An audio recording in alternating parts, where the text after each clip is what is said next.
इस लैब में या आपकी बायो में ऐसा क्या कर रही है जो आपकी सुपारी दी जा रही है, आपके ऊपर अटैक हो रहे हैं, ऐसा क्या किया जा रहा है? Problem is my excitement. अगर हमारी मिट्टी ही हेल्दी नहीं है तो हमारा नेशन कैसे हेल्दी बनेगा? आत्महत्या की ओर क्यों जाते हैं किसान भाई? इसकी क्या वजह हो सकती है? प्रोडक्शन कॉस्ट बढ़ गई है, उत्पाद की क्वालिटी कम होती गई है, उसके अलावा वातावरणीय बदलाव है। तो इन सभी चीजों की वजह से किसान को आज आय जो है वो कम हो रही है, और वो एक रीजन है जिसकी वजह से वो सुसाइड कर पड़ रहा है।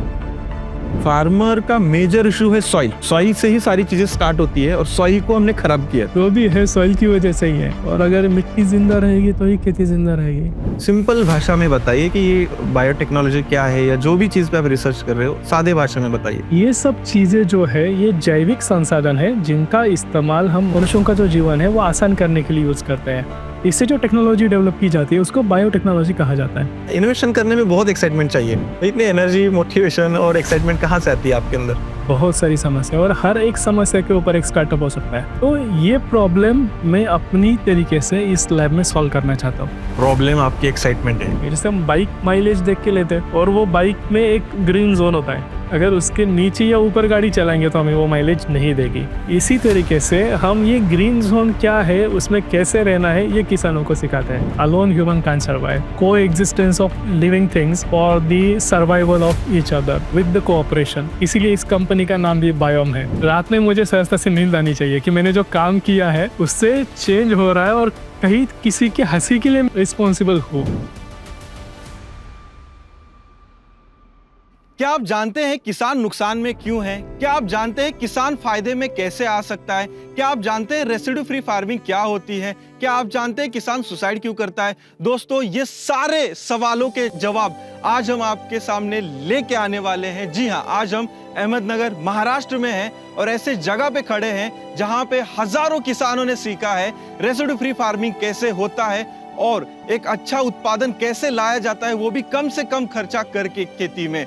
दोस्तों, आज का ये जो एपिसोड है हमारे द इंडियन फार्मर शो का बहुत ही कमाल का होने वाला है, जिसमें गेस्ट है डॉक्टर प्रफुल्ल गाडगे सर, जिन्होंने बायोकेमिस्ट्री में पीएचडी की है।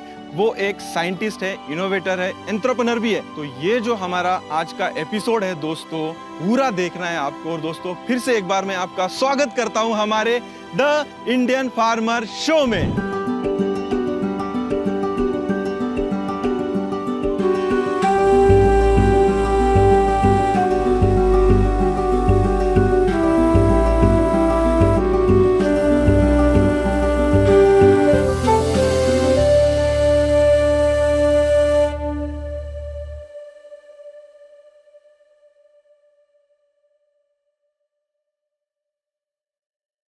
नमस्कार सर। नमस्कार। कैसे हैं आप? मजे में हुआ, आप कैसे हैं? बहुत बढ़िया, बहुत शानदार। आज मैं आपसे तीसरी बार मिल रहा हूँ। बिल्कुल। पहली बार आया था आपसे सीखने के लिए, उसके बाद मैं बहुत कुछ सीखा हूँ। बहुत सारे खेती को देखने का नज़रिया मेरा बदल चुका उसके बाद। फिर दूसरी बार आप मेरे खेत में आए, तीसरी बार आपके लैब में मैं आया हूँ अभी आपके लोकेशन पे। और स्वागत है आपका हमारे द इंडियन फार्मर शो में।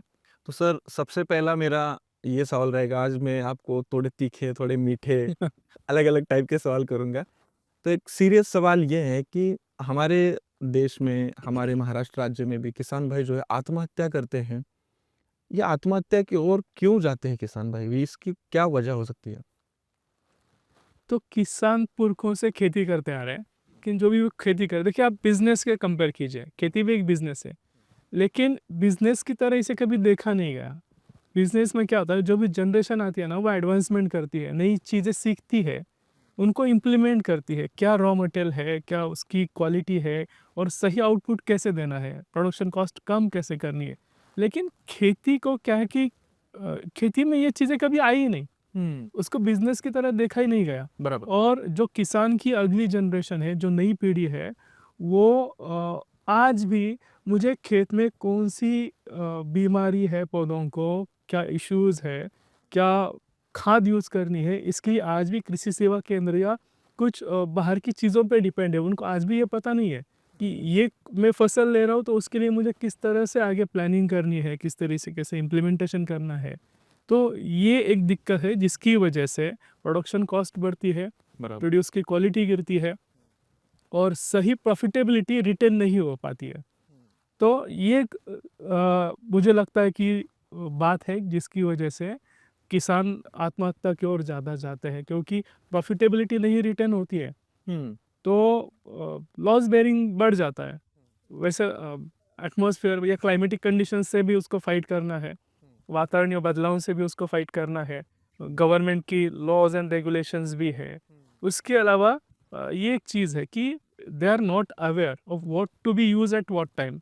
और एक चीज़ ये है कि कृषि रसायनों के बारे में उनमें जो निरक्षरता है, वो उस पे हमने कभी ध्यान ही नहीं दिया। जो ग्रीन रेवोल्यूशन था, ग्रीन रेवोल्यूशन में हमने किसानों को बताया कि आपको ये खाद यूज़ करनी है जिससे आपकी उत्पाद बढ़ेगी, बराबर। आय बढ़ेगी। वो डालते गए, लेकिन उससे क्या साइड इफ़ेक्ट्स हो सकते हैं उसको बैलेंस करना चाहिए। देखो, कोई भी चीज़ अगर हद से ज़्यादा कहीं पे भी एग्जिस्टेंस में होती है तो वो पॉल्यूशन होता है। बराबर। और गवर्नमेंट ने भी और हमने भी, पॉलिसी मेकर्स ने भी खेती में पॉल्यूशन कर दिया है पूरा। और इसकी वजह से आज खेती में जो मिट्टी है उसकी जान जो है वो चली जा रही है, मतलब उसमें उत्पाद ये की जो कैपेबिलिटी नहीं है, इसकी गुणवत्ता कम होती जा रही है, आप कम बोल होती रहे जा रही है। मिट्टी में क्या होता है, मिट्टी में जो उत्पाद की क्षमता होती है वो अकेले खाद के ऊपर नहीं है। मिट्टी की अपनी एक जिंदगी है, वो जिंदगी मतलब मिट्टी के अंदर के सूक्ष्म जीवाणु, जीव जंतु, कीड़े मकोड़े, बहुत सारी चीज़ें होते हैं। इनको इस मिट्टी का माइक्रोबायोम कहते हैं। और ये जो बायोम है वो हम धीरे धीरे ख़त्म कर रहे हैं। ये जो है, इसके अंदर के जो सूक्ष्म जीव है, ये पौधों को अपना खाद जो है वो लेने में मदद करते हैं, वातावरणीय बदलावों से लड़ने में मदद करते हैं। और इसके अलावा जो भी रोग है या जो भी कीटक है, इनके अगेंस्ट फाइट करने में भी मदद करते हैं। ये मिट्टी में जान ही अभी नहीं है। तो ग्रीन रेवोल्यूशन का ये एक साइड इफेक्ट है ओ, जो बैलेंस करना चाहिए था। बैलेंस कैसे कर सकते हैं, तो बैलेंस करने के लिए चाहिए था जैविक खादों का, बायोलॉजिकल संसाधनों का सही तरीके से इस्तेमाल। इसके लिए हमने किसान को कभी साक्षर किया ही नहीं। हमने बस उसको कहा कि आप खाद डाल दो और आपको उपज आ जाएगी। वो डालते गया, डालते गया, डालते गया, और आज जो है उपज भी आती है लेकिन मार्केट रेट नहीं होता है, क्योंकि उसका मार्केट से कुछ लेना देना ही नहीं रहा है। एज अ बिजनेस मार्केट से कुछ लेना देना होना चाहिए ना, मार्केट की क्या डिमांड है उसके अनुसार भी कुछ बैलेंस होना चाहिए। तो खेती को एज अ बिजनेस देखा ही नहीं गया। और जो खेती में हमारी प्रोडक्शन सिस्टम है, हमारी जो मशीनरी है, वो है हमारी सॉइल, हमारी मिट्टी, तो उसकी तरफ भी कभी ध्यान नहीं गया। तो उसका अगर मेंटेनेंस ही नहीं हुआ है तो वो भी खराब हो गई। तो ये सब बहुत सारी दिक्कतें हैं खेती में, जिसकी वजह से प्रोडक्शन कॉस्ट बढ़ गई है, उत्पाद की क्वालिटी कम होती गई है, उसके अलावा वातावरणीय बदलाव है। तो इन सभी चीज़ों की वजह से किसान को आज आय जो है वो कम हो रही है उसकी, और वो एक रीज़न है जिसकी वजह से वो सुसाइड की ओर बढ़ रहा है।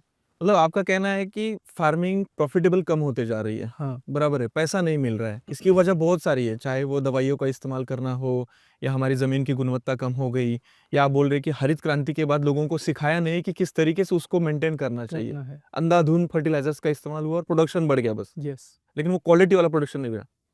नहीं बढ़ा। तो हरित क्रांति जो हुई वो सही हुई या गलत हुई? हरित क्रांति सही हुई, लेकिन उसके बाद में उसको जो बैलेंस करना चाहिए था वो नहीं हुआ। देखिए, रासायनिक खादों की वजह से मिट्टी का माइक्रोबायोम ख़त्म हो गया।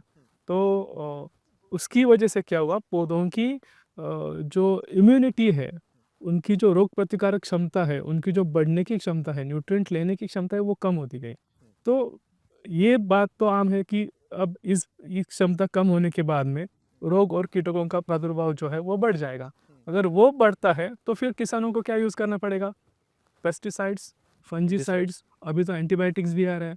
तो ये सब चीज़ें जो है वो बढ़ रही है। क्यों बढ़ रही है, इसका भी एक रीज़न है एग्रोकेमिकल्स इलिटरेसी, कृषि रसायनों के बारे में जो निरक्षरता है वो, और जिसकी वजह से प्रोडक्शन कॉस्ट बढ़ रहा है बाद में। क्योंकि पहले तो 1-2 बोरी डालते थे तो खाद डालते थे तो उपज आ जाती थी, बराबर, कीटक भी कम थे, खर्चा कम था कम पहले। था।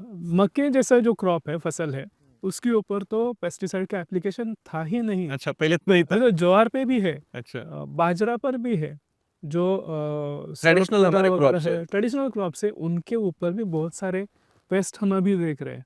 जिंजर जैसी फसल है, उसमें भी बहुत सारे डिसीजेस है।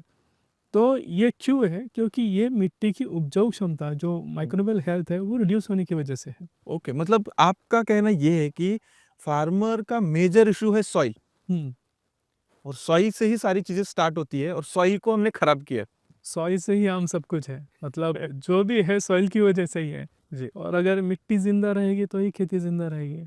हाँ, मिट्टी है तभी जिंदा खेती रहेगी, और खेती रहेगी तभी मानव जीवन रहेगा। मतलब अभी ये भी कहते हैं, मतलब अभी एक नेशनल कॉन्फ्रेंस में था, कुछ पॉलिसी मेकर्स थे, गवर्नमेंट ऑफिशियल्स थे, इंडस्ट्री के लोग थे, वहाँ पे बात हुई। मैंने कहा कि मिट्टी जिंदा रहेगी तो खेती जिंदा रहेगी। उन्होंने कहा ये भी हाइड्रोपोनिक्स आ रहा है, एरोपोनिक्स आ रहा है, बराबर।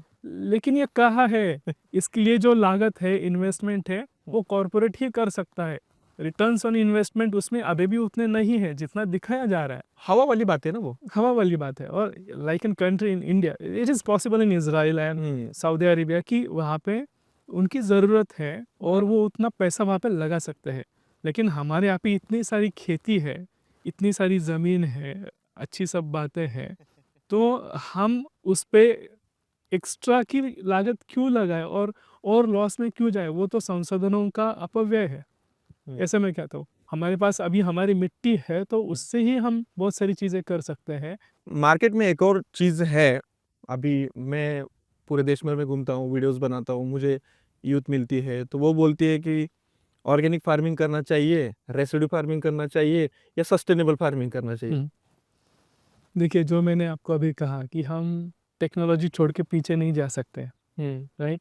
खेती करनी है तो वो प्रॉफिटेबल होनी चाहिए, ये मेरा ओपिनियन है। As a entrepreneur, as a scientist मैं कहूँगा वो सस्टेनेबल होनी चाहिए। और as a scientist and as a entrepreneur combination करोगे तो मैं कहूँगा वो रेसिड्यू फ्री होनी चाहिए। रेसिड्यू फ्री मतलब उसमें हम दवाइयों का इस्तेमाल करते हैं, खादों का इस्तेमाल करते हैं, लेकिन जो हार्वेस्ट आता है उनमें उनके जो अंश होते हैं वो हमें किसी भी प्रकार से हानिकारक लेवल पे नहीं होते हैं। तो ये रेसिड्यू फ्री है जो एक्सपोर्ट के लिए वेस्टर्न कंट्रीज़ में कंपलसरी है, मैंडेटरी है। तो इसमें लागत कम होती है, खाद की, दवाइयों की, सही जगह पे सही दवाई का इस्तेमाल होता है, तो कीड़ और रोग का नियंत्रण भी सही तरीके से हो जाता है और इससे क्वालिटी भी अच्छी आती है। तो ये तो हुई रेसिड्यू। ये हुई रेसिड्यू फ्री।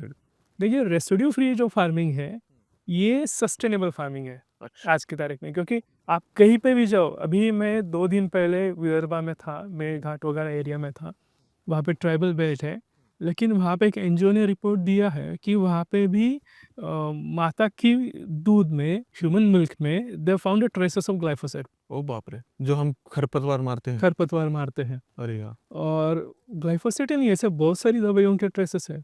तो आप देखिए, कोई भी लैंड अभी ऑर्गेनिक नहीं रहा है, और अगर उसकी ओर हम जाएंगे, हम सबको बताएंगे आप ऑर्गेनिक करो, तो फिर से 1972 वाली बात को हमें फेस करना पड़ेगा। जब हम कहते हैं कि अमेरिका से जो गेहूँ आया या जो कुछ भी रिसोर्सेस आए वो आपके जानवरों के लिए थे जो उन्होंने हमारे लिए भेजे। तो फिर से उसी बात पे हमें जाना पड़ेगा। श्रीलंका का हाल भी हमने देखा है, सही कहा। नॉर्थ ईस्ट में भी देखता हूँ, कहता है कि ऑर्गेनिक ऑर्गेनिक, लेकिन नहीं, ऑर्गेनिक हो ही नहीं सकता है अभी। हाँ, आप कंटिन्यूसली करो, सस्टेनेबली करो तो वो ऑर्गेनिक डेफिनेटली हो जाएगा, लेकिन आज के किसान की जो ज़रूरत है उसको भी हमें ध्यान में लेना है। तो residue free is an right approach. दोस्तों, अब आपको चुनना है, रेसिड्यू फ्री करना है या ऑर्गेनिक करना है। हमने तो आपको खोल के पूरा डिटेल में बता दिया यहाँ पे। अभी आपने बताया कि रेसिड्यू फ्री फार्मिंग ज़माने के हिसाब से अभी के सिचुएशन के अनुसार करना चाहिए।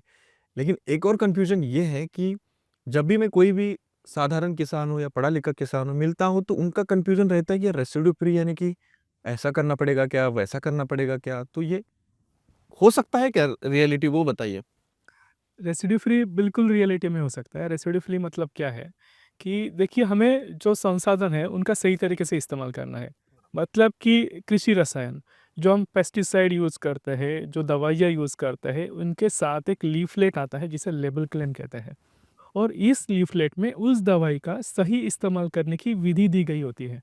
इसमें कौन सी इल्ली है, कौन सी इल्ली के लिए कौन सी दवाई यूज़ करनी है, इसके डिटेल्स होते हैं। उसका अगर सही समय पर सही प्रमाण में हम इस्तेमाल करेंगे तो उस इल्ली का नियंत्रण तो हो जाता है, लेकिन कुछ ही दिनों में, जिसको वेटिंग पीरियड कहते हैं या पी हार्वेस्टिंग इंटरवल कहते हैं, उसके बाद में वो जो कीटनाशक दवाई है उसका अंश जो है रेसिड्यू जो है वो उस फसल से निकल जाता है, तो इससे वो जो फसल है वो रेसिड्यू फ्री हो जाती है। मान लीजिए मेरा टमाटर है, मैंने टमाटर को दवा मारते समय पूरा बोतल के ऊपर लीफलेट वगैरह पढ़ के दवा मार दी। हार्वेस्टिंग करने के बाद उसमें उसका अंश कम हो जाएगा, हार्वेस्टिंग करने के पहले ही अगर मैं प्रॉपर फॉलो करता हूँ तो, और वो मैं अच्छे से खा सकता हूँ। बिल्कुल और चाहे जो भी खाए फिर उसका रेसिड्यू, उसके अंश बॉडी में नहीं रहेगा, नहीं रहेगा, और ये हेल्दी भी है। हेल्दी भी है। आपके पास टमाटर है, टमाटर के ऊपर इल्ली आती है, तो उसकी डेवलपमेंट की स्टेज होती है टमाटर की। अभी देखिए कि आपको 15 दिन में हार्वेस्ट करना है, तो उसमें कुछ दवाइयाँ ऐसी हैं कि जिनके रेसिड्यूज 6 से 7 दिन में निकल जाएंगे। इसके अलावा बायोलॉजिकल कंट्रोल है, जो बायोलॉजिकल पेस्टिसाइड्स है वो महज 4 घंटे में या 4 दिन में इल्ली का काम खत्म करते हैं, और उनका रेसिड्यू जो है उसका कुछ भी इशू नहीं रहता है। मतलब इस्तेमाल करने के बाद 4 घंटे बाद वो आप खा सकते हो, या आप प्रोसेसिंग के लिए ले सकते हो। या कुछ रासायनिक कीटनाशक दवाइयाँ हैं कि जो 6 से 7 दिन में उनके रेसिड्यूज निकल जाते हैं, तो 7 दिन में उनके रेसिड्यूज कम होते हैं, तो 15 दिन में जो आप हार्वेस्ट कर रहे हो वो रेसिड्यू फ्री हो जाएगा। हाँ, ये बात भी आपने सही कही कि दोस्तों ये एक इम्पोर्टेंट बात था कि आपको सीखना पड़ेगा कौन सा केमिकल या कौन सा बैक्टीरिया या कौन सा फंजीसाइड जो भी आपको इस्तेमाल करना है उसके बारे में आपको पता होना चाहिए, ये ज़रूरी है। यहाँ होता क्या है कि एक तो केमिकल के बारे में पता नहीं है, दूसरा रेसिड्यू फ्री का ये शब्द ही नया आया है अभी मार्केट में, ऐसे लोगों को लगता है, लेकिन है तो चलते आ रहा है। जैसे यूरोपियन कंट्री है, वहाँ पे अगर कोई भी केमिकल का रेसिड्यू आता है तो वो डंप कर देते हैं उधर ही। बहुत सारे केसेस अंगूर में भी मैंने सुने हैं कई सालों पहले कि फला-फला अंश मिल गया और वहाँ पे अंगूर बिके नहीं, तो वो लोग इतने स्ट्रिक्ट हैं। हमारे इंडिया में इतना स्ट्रिक्ट क्यों नहीं है? हो रहा है, अब हमारे यहाँ पे भी इतना स्ट्रिक्ट हो रहा है। जैसे अभी हमने व्हीकल्स में देखा कि जो BS 3, 4, 5, 6 अभी 7 आ रहे हैं, नॉर्म्स इम्प्लीमेंटेशन होते जा रहे हैं। उसी तरीके से एग्रीकल्चर सेक्टर में भी नई संसाधनों के लिए सही इस्तेमाल के लिए, या रेगुलेशंस जो है कि सबको सही तरीके से खाना मिले, अच्छा खाना मिले, इसके लिए रेगुलेशंस भी आ रहे हैं। जैसे पेस्टिसाइड मैनेजमेंट बिल है, या FCO के अंडर जो अभी बायोस्टिमुलेंट एक्ट है, ये सुनिश्चित करता है कि किसानों को सही क्वालिटी की दवाइयाँ मिले, उनका इस्तेमाल सही हो, और सही इस्तेमाल के बाद जो भी हमारे पास मतलब कंज्यूमर्स के पास जो भी फूड स्टफ आता है या प्रोड्यूस आता है वो रेसिड्यू फ्री हो। तो इंडिया में भी मतलब भारत में भी ऐसे रेगुलेशंस है कि अगर किसान, ऐसे कुछ रेगुलेशंस है कि जिसमें हमें सही दवाइयों का सही इस्तेमाल करने के लिए सुनिश्चितता लाते हैं। मुझे ये नहीं समझ में आता है, नोटबंदी एक रात में हो जाती है, लेकिन ऐसी जो इम्पोर्टेंट चीज़ें हैं कितना महत्वपूर्ण है, क्योंकि पूरे हमारे कम्युनिटी के लिए, पूरे मानव जीवन के लिए ये धोखादायक हो सकता है। अगर किसान अवेयर ना हो तो ये चीज़ें जल्दी इम्प्लीमेंट क्यों नहीं होती, लागू क्यों नहीं होती है? एक्चुअली ये सब food and drug regulatory authority के अंदर आता है, या FCO के अंदर आता है, CIB के अंदर आता है, इंसेक्टिसाइड कंट्रोल बोर्ड के अंडर। और इसमें ये रेगुलेशंस पहले से ही है, ये प्रावधान पहले से ही है कि सही इस्तेमाल करना चाहिए, और उसकी सुनिश्चितता के लिए उसके अनुसार दंड भी दिया गया है। और अभी अगर किसान से किसी दवाई का इस्तेमाल गलत तरीके से होता है, और वो किसी पर्सन की बीमारी या कुछ इंजरी के लिए रिस्पॉन्सिबल होता है, या कुछ नुकसान के लिए रिस्पॉन्सिबल होता है, तो वो भी उस दायरे में आता है, किसान भी उस दायरे में आता है। जैसे लेबर काम कर रहा है खेत में, बराबर, और उनको आपने अप्रमाणित निविष्ठाएं दी है, उनको आपने यूज़ करने के लिए कहा है, और उसमें अगर कुछ उनको इश्यूज़ होते हैं, मेडिकल इश्यूज़ होते हैं, हेल्थ इश्यूज़ होता है, तो वो रिस्पॉन्सिबिलिटी किसान की भी रहेगी, कृषि सेवा केंद्र चालक की भी रहेगी, और कंपनी की भी हो सकती है। मतलब कोई दवा स्प्रे कर रहा है, उसके नाक में कोई इंजरी हो गई तो ये सारी रिस्पॉन्सिबिलिटी सबकी है यहाँ हो पे। सकती है, सकती है। ये प्रावधान जो है वो है, और आगे चल के इनमें और भी ज़्यादा कठोरता आ सकती है। जैसे हमने सही। यवतमाल में देखा कि जिस तरीके से डेथ्स हुई थी लेबर्स की, कब हुआ था ये? कुछ साल पहले यवतमाल में बहुत सारी ऐसे केसेस थी कि दवाइयों का छिड़काव करने के बाद वो जो छिड़काव करने वाले किसान थे, उनमें कुछ medical issues, severe medical issues पाए गए, ब्रीदिंग में कुछ इश्यूज़ थे, और डेथ्स भी रिपोर्ट्स हुई, और डेथ भी उसमें रिपोर्ट हो गई है। बाप रे। तो पोस्टमार्टम भी उनका हो चुका, उसमें भी वो सब चीज़ें थी। तो ये जो बात है वो उस समय तक पॉलिसी लेवल तक गई, नेशनल इंटरनेशनल मीडिया में भी इसको हाईलाइट किया गया है, कुछ इंटरनेशनल रिपोर्ट्स में भी इसका जिक्र है।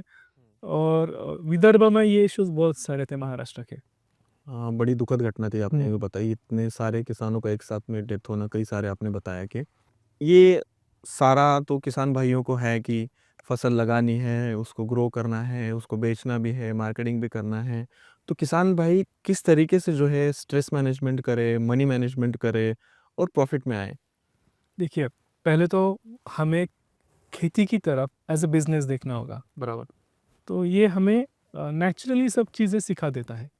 बिजनेस में क्या होता है कि सब कुछ मैनेजमेंट देखना पड़ता है। अभी हम इंडस्ट्री चलाते हैं, तो देखिए एग्रो केमिकल कंपनी है, इंडस्ट्री चलाती है, तो समर में उसका बिजनेस क्या होता है, स्लो डाउन होता है। तो उसको उसके अकॉर्डिंगली फोकस करना पड़ता है आने वाली उत्पादनों की तरफ, संसाधनों की यूटिलाइजेशन की तरफ। जैसे कोई सुगंधी साबुन बनाने वाली कंपनी है, तो उसका साबुन का एडवर्टाइजमेंट साल भर नहीं आता है, दिवाली आएगी तो उसका एडवर्टाइजमेंट आएगा। हाँ, बराबर। चंदन वाला या ऐसे जो भी होता है, गुलाब वाला आता है। तो इसी तरीके से हमें खेती में ध्यान देना है। कॉरपोरेट विजन रखना पड़ेगा, हमें कमर्शियल विजन उसमें रखना पड़ेगा। हम जो भी निविष्ठाओं का इस्तेमाल कर रहे हैं, जैसे खाद है, कीटनाशी दवाइयाँ है, या अभी टॉनिक्स वगैरह आते हैं, तो इनका इस्तेमाल करने में हमें उनकी सही जानकारी लेनी पड़ेगी। सही जानकारी लेके हमें उनका सही तरीके से इस्तेमाल करना पड़ेगा, जो उसकी लागत कम करेगा और हमारी फसल को सुरक्षित ज़्यादा लॉन्ग ड्यूरेशन तक रखने में मदद करेगा। तो इसमें क्या कि अगर हम अवेयरनेस लाते हैं, पढ़ाई करते हैं, इसका सही तरीके से नॉलेज लेते हैं, तो किसी को भी ये पता चलेगा। हम स्कूल में भी सीखते हैं कि नाइट्रोजन फिक्सेशन नेचुरली होता है चना जैसे क्रॉप्स में। बराबर। तो उसमें जो भी रिक्वायर्ड जैविक निविष्ठा है, जो भी राइजोबियम है, हम बैक्टीरिया उसमें यूज़ करते हैं, उसका प्रोडक्शन कॉस्ट भी घट जाएगा, प्रोड्यूस की क्वालिटी इंप्रूव हो जाएगी। मतलब आपका कहना ये है कि एक तो पहले एज अ बिजनेस फार्मिंग को देखना चाहिए, दूसरा है कि आपको कम कॉस्ट में उत्पादन लेना चाहिए और खेती की जो चीज़ है उसके बारे में सीखना चाहिए। तो ओवरऑल इससे स्ट्रेस मैनेजमेंट, मनी मैनेजमेंट अच्छे से हो सकता है। स्ट्रेस मैनेजमेंट, स्ट्रेस क्यों है, फसल के ऊपर स्ट्रेस क्यों है, इसके ऊपर किसान कभी ध्यान ही नहीं देता है। वो नहीं, कहता मैं है कि ये मेरी पत्ती है, कृषि सेवा केंद्र में जाता है और दिखाता है। भाई ये देखो तो क्या हुआ है उसे, इसके ऊपर मुझे दवाई दे दो। अब वो कृषि सेवा केंद्र, ये एक बहुत बड़ा मतलब ये बहुत बड़ी गलत चीज़ है हमारी एग्रीकल्चर इंडस्ट्री में। जो कृषि सेवा केंद्र चालक हैं, इनको किसी भी प्रकार का कुछ भी प्रशिक्षण नहीं है कि आपको आपको दवाई का रिकमेंडेशन कैसे करना है, कौन सी बीमारी है या कौन सी इल्ली है, उसके ऊपर कौन सी दवाई चलेगी। जो भी कंपनी उनको ज़्यादा पैसे देती है, वो दवाई वो आगे सरका देते हैं और किसान वो ले लेते हैं। अगर किसान जाता है कि ये मेरी पत्ती देखो इसको क्या हुआ है, तो उसको एक कीटनाशक दवा दी जाती है, एक टॉनिक दिया जाता है, एक फफूंदनाशक दिया जाता है, सब मिक्स किया जाता है और उसको दिया जाता है। ये वहाँ मतलब प्रॉब्लम तो डायग्नोस हुई नहीं, प्रॉब्लम क्यों थी, उसका रूट डेवलपमेंट रुका था। क्यों रूट डेवलपमेंट रुका था, क्योंकि उसने खाद का सही तरीके से इस्तेमाल नहीं किया, उसकी मिट्टी का पीएच और इलेक्ट्रिकल कंडक्टिविटी बिगड़ गया, तो रूट्स डेवलपमेंट पे इम्पैक्ट हुआ, न्यूट्रिशन अपटेक पे इम्पैक्ट हुआ, और इसकी वजह से उसके पत्ते पीले हैं, ना कि फफूंद की वजह से है, ना कि इल्ली की वजह से है, ना कि बाकी की चीज़ें है। लेकिन उसको 3 दवाइयाँ दी गई, तो 3 दवाइयों का खर्चा भी बढ़ गया, उसका प्रॉब्लम भी नहीं सॉल्व हुआ, तो कैसे खेती में प्रॉफिटेबिलिटी आएगी, नहीं और आएगी। इसी तामझाम की वजह से जो है किसान को भी स्ट्रेस आ जाता है, बिल्कुल आएगा, और उसका देखो खर्चा भी बढ़ेगा, मनी मैनेजमेंट भी नहीं होगा। नहीं होगा, बिल्कुल। मैं आपसे पूछना चाहूँगा, एज अ साइंटिस्ट, इनोवेशन भी बहुत सारे अलग अलग करते हैं, आप एक बिजनेसमैन भी है, बिजनेस एंगल से भी सारी चीज़ सोचते हैं, तो मैं आपके जर्नी के बारे में थोड़ा सुनना चाहूँगा कि आपकी शुरुआत कैसे रही, पढ़ाई कैसे हुई, बचपन कैसे गया, फिर कहाँ से यहाँ तक आए, थोड़ा बताइए ना। ओके। बचपन की यादें मेरी उतनी अच्छी नहीं है, लेकिन आज मैं जो हूँ वो मेरी बचपन की वजह से हूँ। अच्छा। तो जब 4 साल का था तो माँ चल बसी थी, और तब से पिताजी फ्रस्ट्रेशन में थे और अल्कोहलिक भी थे। और उसकी वजह से मेरी पढ़ाई के ऊपर या किसी चीज़ों के ऊपर उनका ज़्यादा ध्यान नहीं था। तो जब से अंडरस्टैंडिंग हुई तो स्कूल में जाके खुद का एडमिशन का फॉर्म, मतलब 4th-5th स्टैंडर्ड तक तो हो गया, लेकिन 5th स्टैंडर्ड का ये खुद का एडमिशन का जो अरेंजमेंट है, जैसे 7th स्टैंडर्ड में स्कूल चेंज हुआ, करना पड़ा था, या फिर 10th 12th graduation, post graduation degree, ये सब डिसीजंस थे वो खुद से ही लेने पड़े। तो ये जो सिचुएशन था, उस सिचुएशन ने वो सिखाया कि हमें वो कैसे लेने हैं। कहाँ पे रहते थे तब आप? मैं केड़गांव है, अहमदनगर डिस्ट्रिक्ट में, नगर हम्म। में केड़गांव नाम का वहीं पे गाँव है। रहते थे। वहीं पे रहता था। ज़िला परिषद के स्कूल में मेरा एजुकेशन हुआ 7th स्टैंडर्ड तक। बाद में 10th तक रैयत शिक्षण संस्था के स्कूल में एजुकेशन हुआ। बाद में अहमदनगर में ही मेरा ग्रेजुएशन और पोस्ट ग्रेजुएशन हुआ। उसके बाद में आघारकर रिसर्च इंस्टीट्यूट में as an research fellow join हुआ। 1 साल तक वहाँ पे काम किया। कुछ महीने यूनिवर्सिटी ऑफ पूना में भी काम किया।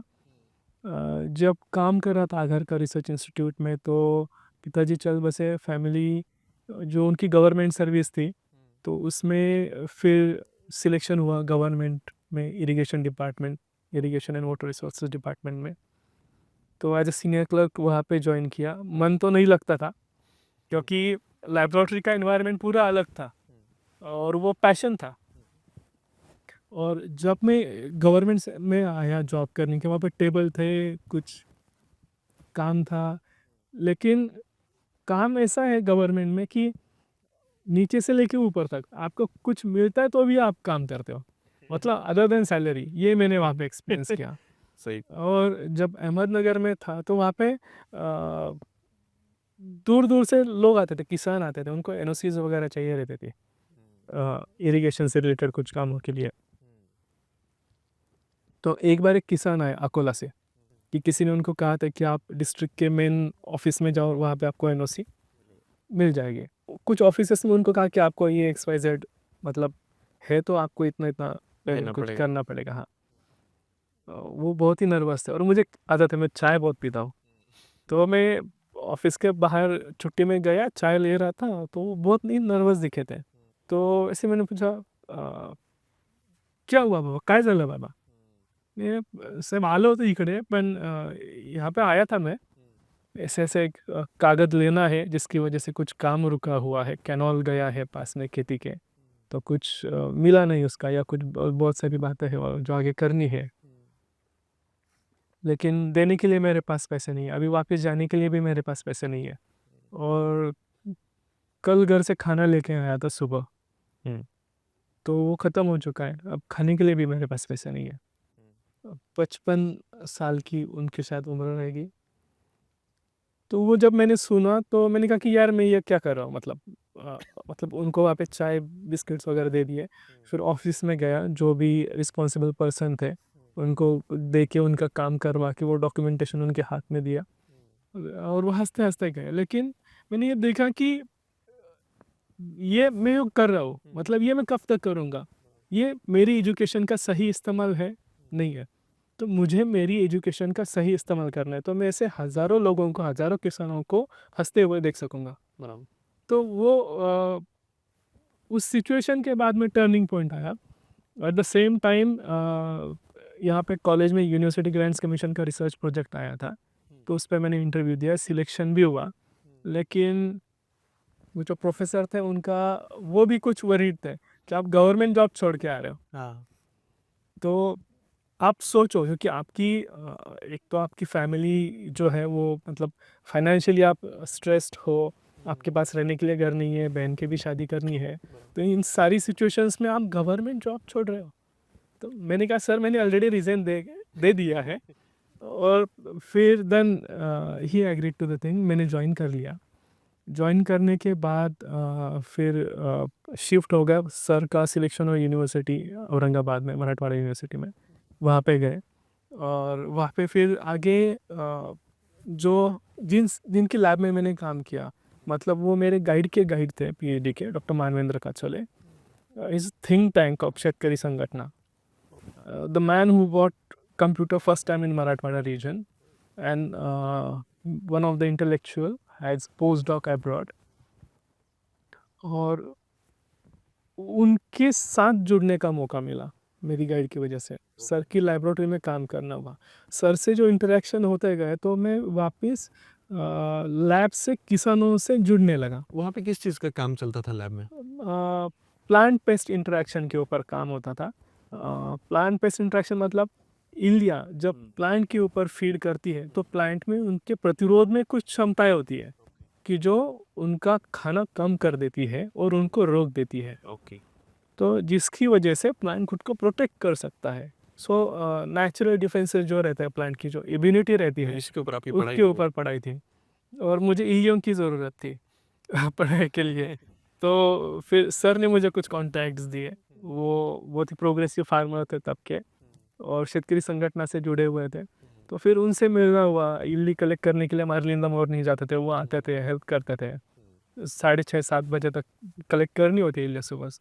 हाँ, तो फिर सिचुएशन उनसे बात होते-होते उनकी जो इकोनॉमिकल सिचुएशंस है हाँ, या इन सब चीज़ों का अंदाज़ा आएगा। फिर बाद में पीएचडी जैसे ही ख़त्म हुई तो सर के साथ में institute of biosciences and technology MGM Aurangabad में जॉइन करना हुआ। सर वहाँ पे डायरेक्टर ऑफ रिसर्च थे।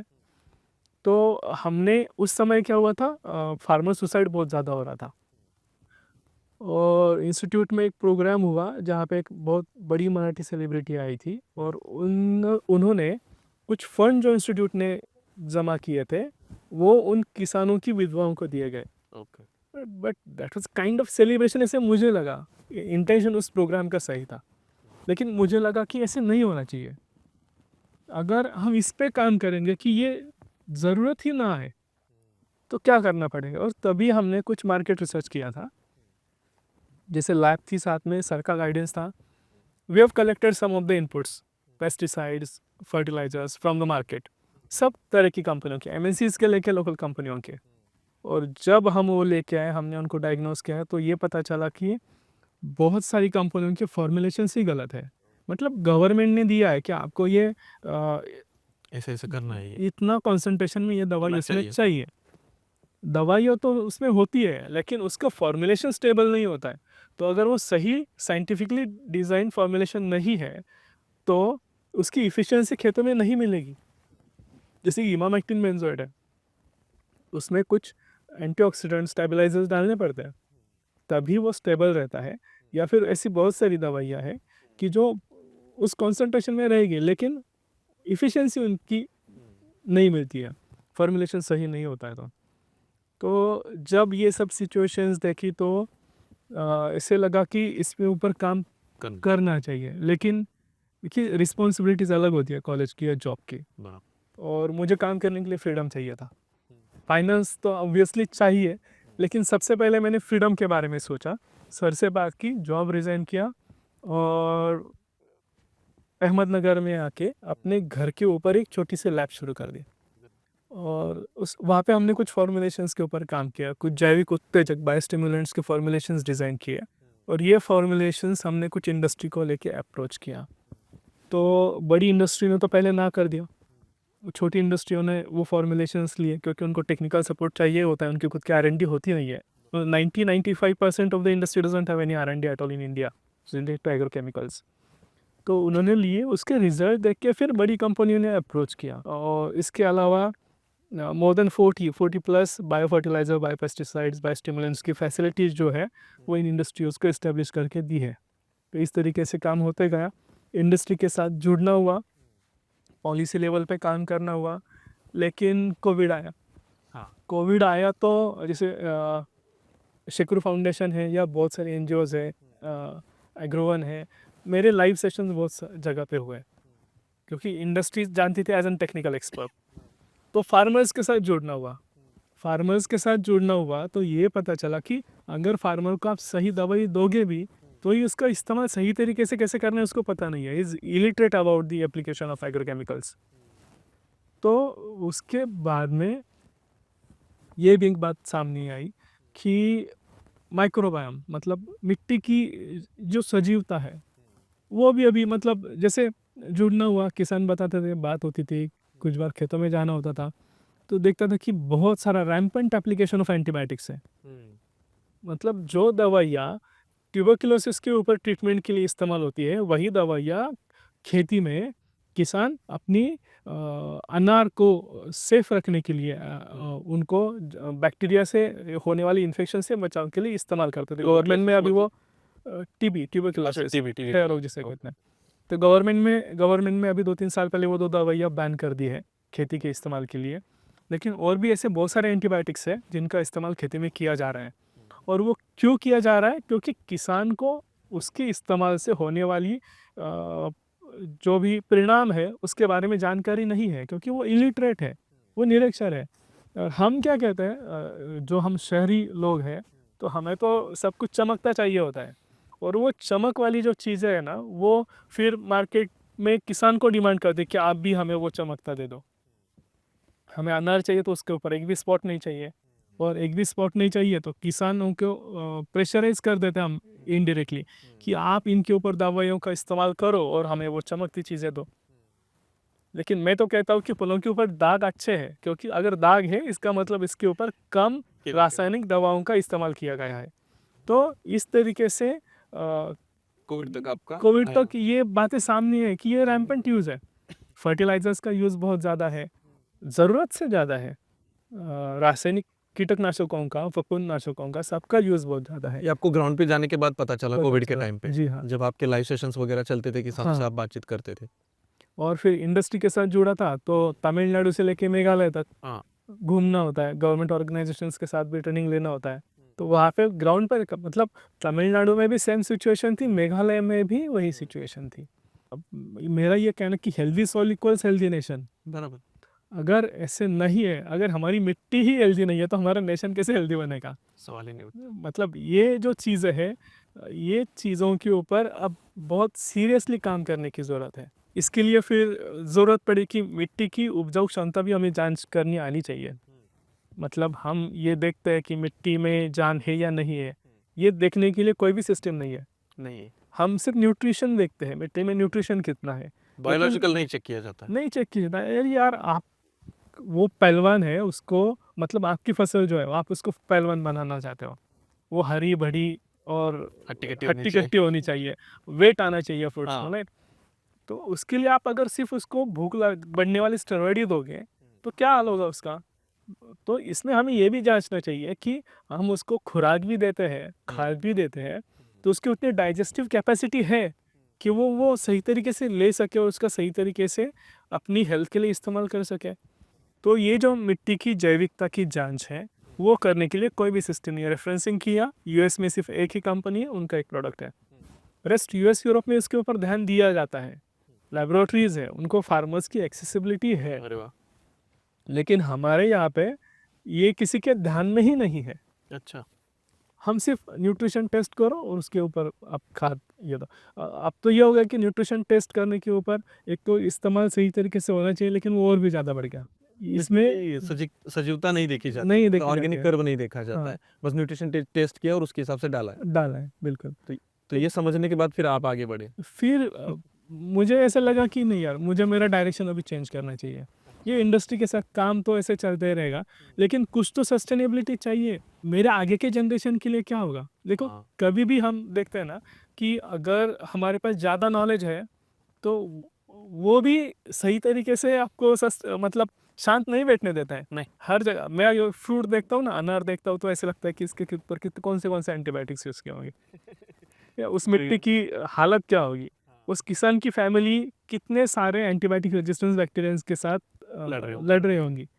तो पहले तो किसान अपने आंख पे लेता है ना वो एंटीबायोटिक्स, क्योंकि वो खेत में ही रहता है। स्प्रे करते समय अपने ऊपर ही जाता है। हाँ, तो फिर दो चीज़ों की ज़रूरत महसूस हुई। एक तो ऐसी चीज़ चाहिए, ऐसा संसाधन चाहिए जिससे हम मिट्टी की जैविकता की जांच कर सकें, और एक दूसरी बात, किसानों को अवेयरनेस देना है, कृषि रसायन साक्षरता भी चाहिए। मतलब केमिकल के बारे में आपको सिखाना है हाँ, और मिट्टी के बारे में। मिट्टी के बारे में सिखाना है। ऐसे नहीं है कि हम रासायनिक खादों का इस्तेमाल नहीं करना चाहिए, ऐसे नहीं है कि हमें रासायनिक कीटनाशक दवाओं का इस्तेमाल नहीं करना चाहिए, ज़रूर करना चाहिए, लेकिन सही समय पर, सही तरीके से, सही प्रमाण में अगर हम उनका इस्तेमाल करेंगे तो हमारी जो मिट्टी है वो भी सही रहेगी, और जो उपज आती है वो भी उन दवाओं से मुक्त रहेगी, उनके रेसिड्यूज उसमें नहीं रहेंगे, और जो भी हमें खाना उससे उपलब्ध होगा वो रेसिड्यू फ्री रहेगा, इक्वल टू द ऑर्गेनिक। और ये जर्नी है पहाड़ पे कैसे आई ये वाले? अच्छा, पहले तो लेबोरेटरी घर पे ही थी, जैसे मैंने आपको कहा। उसके बाद में मैंने सुपाई मेडिसी में, यहाँ पे एक एमआईडीसी है, वहाँ पे मैं गया। उसके बाद कोविड भी आया, पास वाले इंडस्ट्रियल एरिया में भी था। कोविड के बाद में नई जगह पे लेबोरेटरी का शिफ्टिंग हुआ, तो आर&डी का काम तो लैब में होता था, लेकिन ट्रायल्स है, रिसोर्सेस है, ये सब चीज़ों के लिए भी थोड़ी और एक्स्ट्रा लैंड चाहिए थी। उसके अलावा मुझे वहाँ पे ऐसे लग रहा था कि अगर मुझे यहाँ पे सारे रिसोर्सेस है ना, तो मैं प्रॉब्लम सॉल्व नहीं कर सकता हूँ। मुझे ऐसी जगह पे जाना है कि जहाँ पे प्रॉब्लम है और उस प्रॉब्लम के ऊपर काम काम करने के बाद ही मैं सॉल्यूशन सही तरीके से दे सकता हूँ। और ये जो सराउंडिंग लैंड है, ये रेनफेड एरिया है। यहाँ पे समर में फार्मिंग बहुत कम होती है। रेन मतलब बारिश भी यहाँ पे बहुत कम होती है। और ऐसी सिचुएशन में अगर मैं काम करता हूँ तो मैं प्रॉब्लम्स को और ज़्यादा आसानी से समझ सकूँगा और उन पे सॉल्यूशन बहुत सहजता से दे सकूँगा। क्योंकि यहाँ पे क्लाइमेट चेंज भी है, यहाँ पे रिसोर्सेज भी कम है, और आजू बाजू में देखा जाए तो किसानों में निरक्षरता भी बहुत है, directly connected with the agriculture lands surrounded by. तो इसलिए फिर इस जगह की सिलेक्शन की कि जहाँ पे अगर मेरी लैब है, जहाँ पे प्रॉब्लम है वहाँ पे अगर मेरी लैब है तो मैं ये प्रॉब्लम सहजता से सॉल्व कर सकता हूँ। अभी मार्केट में ये हवा चल रहा है, बहुत सारी टेक्नोलॉजी सामने आ रही है, हाइड्रोपोनिक, एरोपोनिक, ग्रो लाइट लगाओ, ग्रो करो। तो क्या करना चाहिए किसानों को एग्जैक्ट? देखिए, हमें टेक्नोलॉजी का इस्तेमाल तो करना ही चाहिए, टेक्नोलॉजी का इस्तेमाल करना ज़रूरी भी है, लेकिन उस टेक्नोलॉजी को सही जगह पे सही लागत पे इस्तेमाल करना और उसमें हमारे जो भी नेचुरल रिसोर्सेस हैं उनका यूटिलाइजेशन बढ़ाना, ये बहुत इंपॉर्टेंट है। लेकिन कब किया जाना चाहिए? हमारे पास जो मिट्टी है, उस मिट्टी में या हमारे पास जो खेती है उसमें अभी तक ड्रिप इरिगेशन भी नहीं पहुँचा है, तो हम हाइड्रोपोनिक्स पहुँचाने की बात कर रहे हैं, एरोपोनिक्स पहुँचाने की बात कर रहे हैं। हम महाराष्ट्र देश का सबसे एडवांस्ड एग्रीकल्चर स्टेट है, और इस स्टेट में महाराष्ट्र में जो वेस्टर्न महाराष्ट्र है, जहाँ पे गन्ने की खेती के लिए अभी भी फ्लड इरिगेशन ही किया जाता है, वेस्ट ऑफ वाटर रिसोर्सेस है, तो वहाँ पे भी अगर ड्रिप इरिगेशन सही तरीके से नहीं पहुँचा है तो हम हाइड्रोपोनिक्स की बात अभी कर ही नहीं सकते। ये बहुत बड़ा गैप है जो हमें मिटाना होगा, और इसके लिए हमें किसानों का अवेयरनेस भी करना है और टेक्नोलॉजी सही तरीके से लानी है। टेक्नोलॉजी लानी है मतलब आप सेंसर्स का इस्तेमाल करो, सेंसर्स से जांचो कि हमारी मिट्टी में अभी पानी देने की ज़रूरत है या नहीं है, उसके ऊपर आप ड्रिप इरिगेशन लेके आओ। क्योंकि अगर हम इन्वेस्टमेंट देखें हाइड्रोपोनिक्स की तो एक एक्सट्रीम एंड तक है, बहुत लंबी इन्वेस्टमेंट। और ये बहुत बड़ा फाइनेंशियल डिवाइड है कि जो हमारे किसानों को अफोर्ड नहीं होगा। और अगर हम आज ये कहेंगे कि हाइड्रोपोनिक्स के ऊपर चलो, बाकी की चीज़ों के ऊपर चलो, तो इन हवाइयों की वजह से बहुत सारे जो यंगस्टर्स हैं जो खेती में आना चाहते हैं वो मिसगाइड होते हैं, बहुत बड़ी लागत वहाँ पे लगा देते हैं, और उसके रिटर्न ऑन इन्वेस्टमेंट उतने नहीं है जितना सोशल मीडिया पे दिखाया जा रहा है।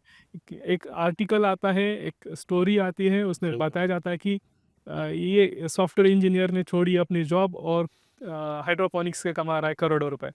यार उसकी लागत होती है करोड़ों में, 1-2 करोड़ में उसकी कम से कम लागत है। उसमें वो खेती में कितना वेजिटेबल प्रोड्यूस करेगा और कितना उसको मार्केट में रेट मिलेगा। हमें पता है ना कि इंडिया में हमने अगर हाइड्रोपोनिक्स से भी किया ना, एक्सपोर्ट भी किया ना, तो उसका एक रेट लिमिट होता है। मैंने और खुद भी देखा है हाँ, फेल होते हुए। तो ये इन सब चीज़ों की सही जानकारी सामने आनी चाहिए। अगर ऐसा है तो ही हम सही तरीके से टेक्नोलॉजी लेके आगे बढ़ सकते हैं। और हमारे देश का क्लाइमेट अच्छा है, मिट्टी अच्छी है, थोड़ा सा हम अगर मिट्टी के बारे में सीख ले और उसको अच्छे तरीके से ग्रो करें तो दिक्कत ही ना, हमें ये फैंसी खेती में जाने की जरूरत ही नहीं है। नहीं, हमारे यहाँ पे क्या होता है कि इज़राइल की टेक्नोलॉजी है, ये इम्प्लीमेंट करो। यार वो इज़राइल छोटा सा देश है, वहाँ हाँ। पे संसाधनों की कमी है, मिट्टी की कमी है, ह्यूमन रिसोर्सेज की कमी है, और इसके लिए उनको वो टेक्निकल एडवांसमेंट जो है वो फिजिबल है। लेकिन हमारे पास ह्यूमन रिसोर्सेज है, हमारे पास सबसे हमारी बहुत बड़ी संपत्ति जिसे हम कहेंगे हमारी मिट्टी है, और अगर ये रिसोर्सेज हमारे पास है तो फिर हमें उससे लेके नई टेक्नोलॉजी डेवलप करनी चाहिए कि इसमें हम मिट्टी की उपजाऊ क्षमता भी सही तरीके से कैसे रखेंगे और उससे सही लागत में अच्छी क्वालिटी का उत्पाद या अच्छी क्वांटिटी का उत्पाद भी कैसे ले सकेंगे। तो ये आज की तारीख में हमें ज़रूरी है। तो एग्जैक्ट लैब में आप क्या चीज़ें करते हैं, क्या चीज़ें वहाँ पे होती हैं, फार्मर कहाँ पे ट्रैप होता है, और आपकी जो ये बायोमी कंपनी है ये क्या करती है, वो हम सारा भी लैब में जाके जानते बिल्कुल, हैं। यस। चलिए दोस्तों, चलते हैं लैब में, और बहुत सारी चीज़ें हमें जाननी है और बहुत सारे पोल भी अभी खुलने वाले हैं।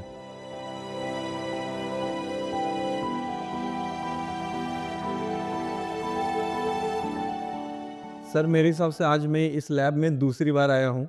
पहली बार आया था तो मैं यहाँ पे बहुत कुछ सीखा था कि बैक्टीरिया कैसे बनता है, कैसे इस्तेमाल करना है, उसके बारे में हम आगे चल के दोस्तों बात करने वाले हैं डिटेल में। लेकिन अभी लैब में बैठने के बाद मेरे मन में ये सवाल आया कि इस लैब में या आपकी बायो में ऐसा क्या कर रही है जो आपकी सुपारी दी जा रही है, आपके ऊपर अटैक हो रहे हैं, ऐसा क्या किया जा रहा है? देखिए, we are taking technology to the grass roots. हाँ, जो बनाएगा हेल्दी सॉइल, जो हेल्दी नेशन बिल्ड करने में मदद करेगी, जिसमें हम किसानों को प्रशिक्षण दे रहे हैं। जैसे कि अब हम देख रहे हैं कि किसानों की उत्पाद की लागत बढ़ रही है, लेकिन क्यों बढ़ रही है? तो इसमें है किसानों की निरक्षरता, जिसकी वजह से किसान बहुत ज़्यादा पैमाने पे कुछ खाद, कुछ कीटनाशक और ज़्यादा दवाइयों का इस्तेमाल कर लेते हैं, जिसकी ज़रूरत नहीं है। तो हम किसानों को प्रशिक्षित करते हैं, उनको अच्छी टेक्नोलॉजी क्या है, कैसे इस्तेमाल करना है, जैविक निविष्ठा मतलब बायो फर्टिलाइजर्स, बायो पेस्टिसाइड्स के इस्तेमाल से रासायनिक खाद या कीटनाशकों का इस्तेमाल कैसे कम कर सकते हैं, ये हम उनको सिखा रहे हैं। और किसानों को साक्षर कर रहे हैं कि सही उत्पाद का चुनाव हमें कैसा करना चाहिए। और अगर किसान सही उत्पाद का चुनाव करता है और तो कुछ लोग ऐसे होते हैं कि जिनके सामने एक बहुत बड़ा क्वेश्चन मार्क आ जाता है, उनको दिक्कतें आ जाती है, तो ये एक चीज़ है उसमें। अगर देखा जाए तो जिस हिसाब से आप खेती करने का तरीका बता रहे हैं या सिखा रहे हो, मेरा अनुभव है कि 30% से 40% प्रोडक्शन कॉस्ट कम हो जाता है। यस, क्योंकि हमारा किसान का सबसे ज़्यादा खर्चा होता है केमिकल में, फर्टिलाइजर्स में, और जो भी कंटिन्यू रेगुलर काम में मेन तो फर्टिलाइजर और केमिकल ही है। और उसमें अगर ये जो बायोलॉजिकल कंट्रोल का हम अगर इस्तेमाल करते हैं 30-40% से कम हो रहा है, तो डायरेक्टली लोग केमिकल कम इस्तेमाल करेंगे, उससे उनको इफेक्ट करेगा। तो इसलिए आपके ऊपर गाड़ी के ऊपर पत्थर अभी फेंके गए कुछ दिन पीछे, आपको कुछ कॉल्स भी आते हैं, आपके फ़ोन भी हैक करने की कोशिश किया, हमारे आपकी बातचीत हुई थी। तो ये बहुत ही वर्स्ट केस लगता है मुझे तो।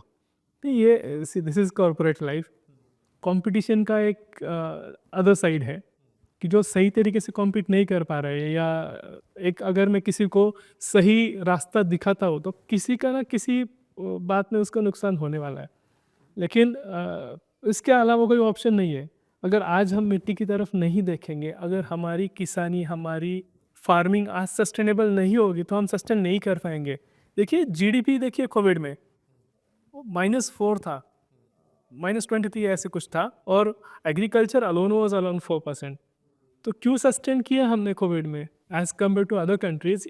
इंडिया ने, भारत ने सस्टेन किया economically due to the agriculture. अगर ये नहीं होता, अगर हमारी डिपेंडेंसी होती तो क्या सिचुएशन होती आप इमेजिन कर सकते हो। और अगर ये सस्टेन नहीं करेगा, अगर हमारी मिट्टी सही नहीं रहेगी तो हमारी नेशन सही तरीके से नहीं बिल्ड हो पाएगी।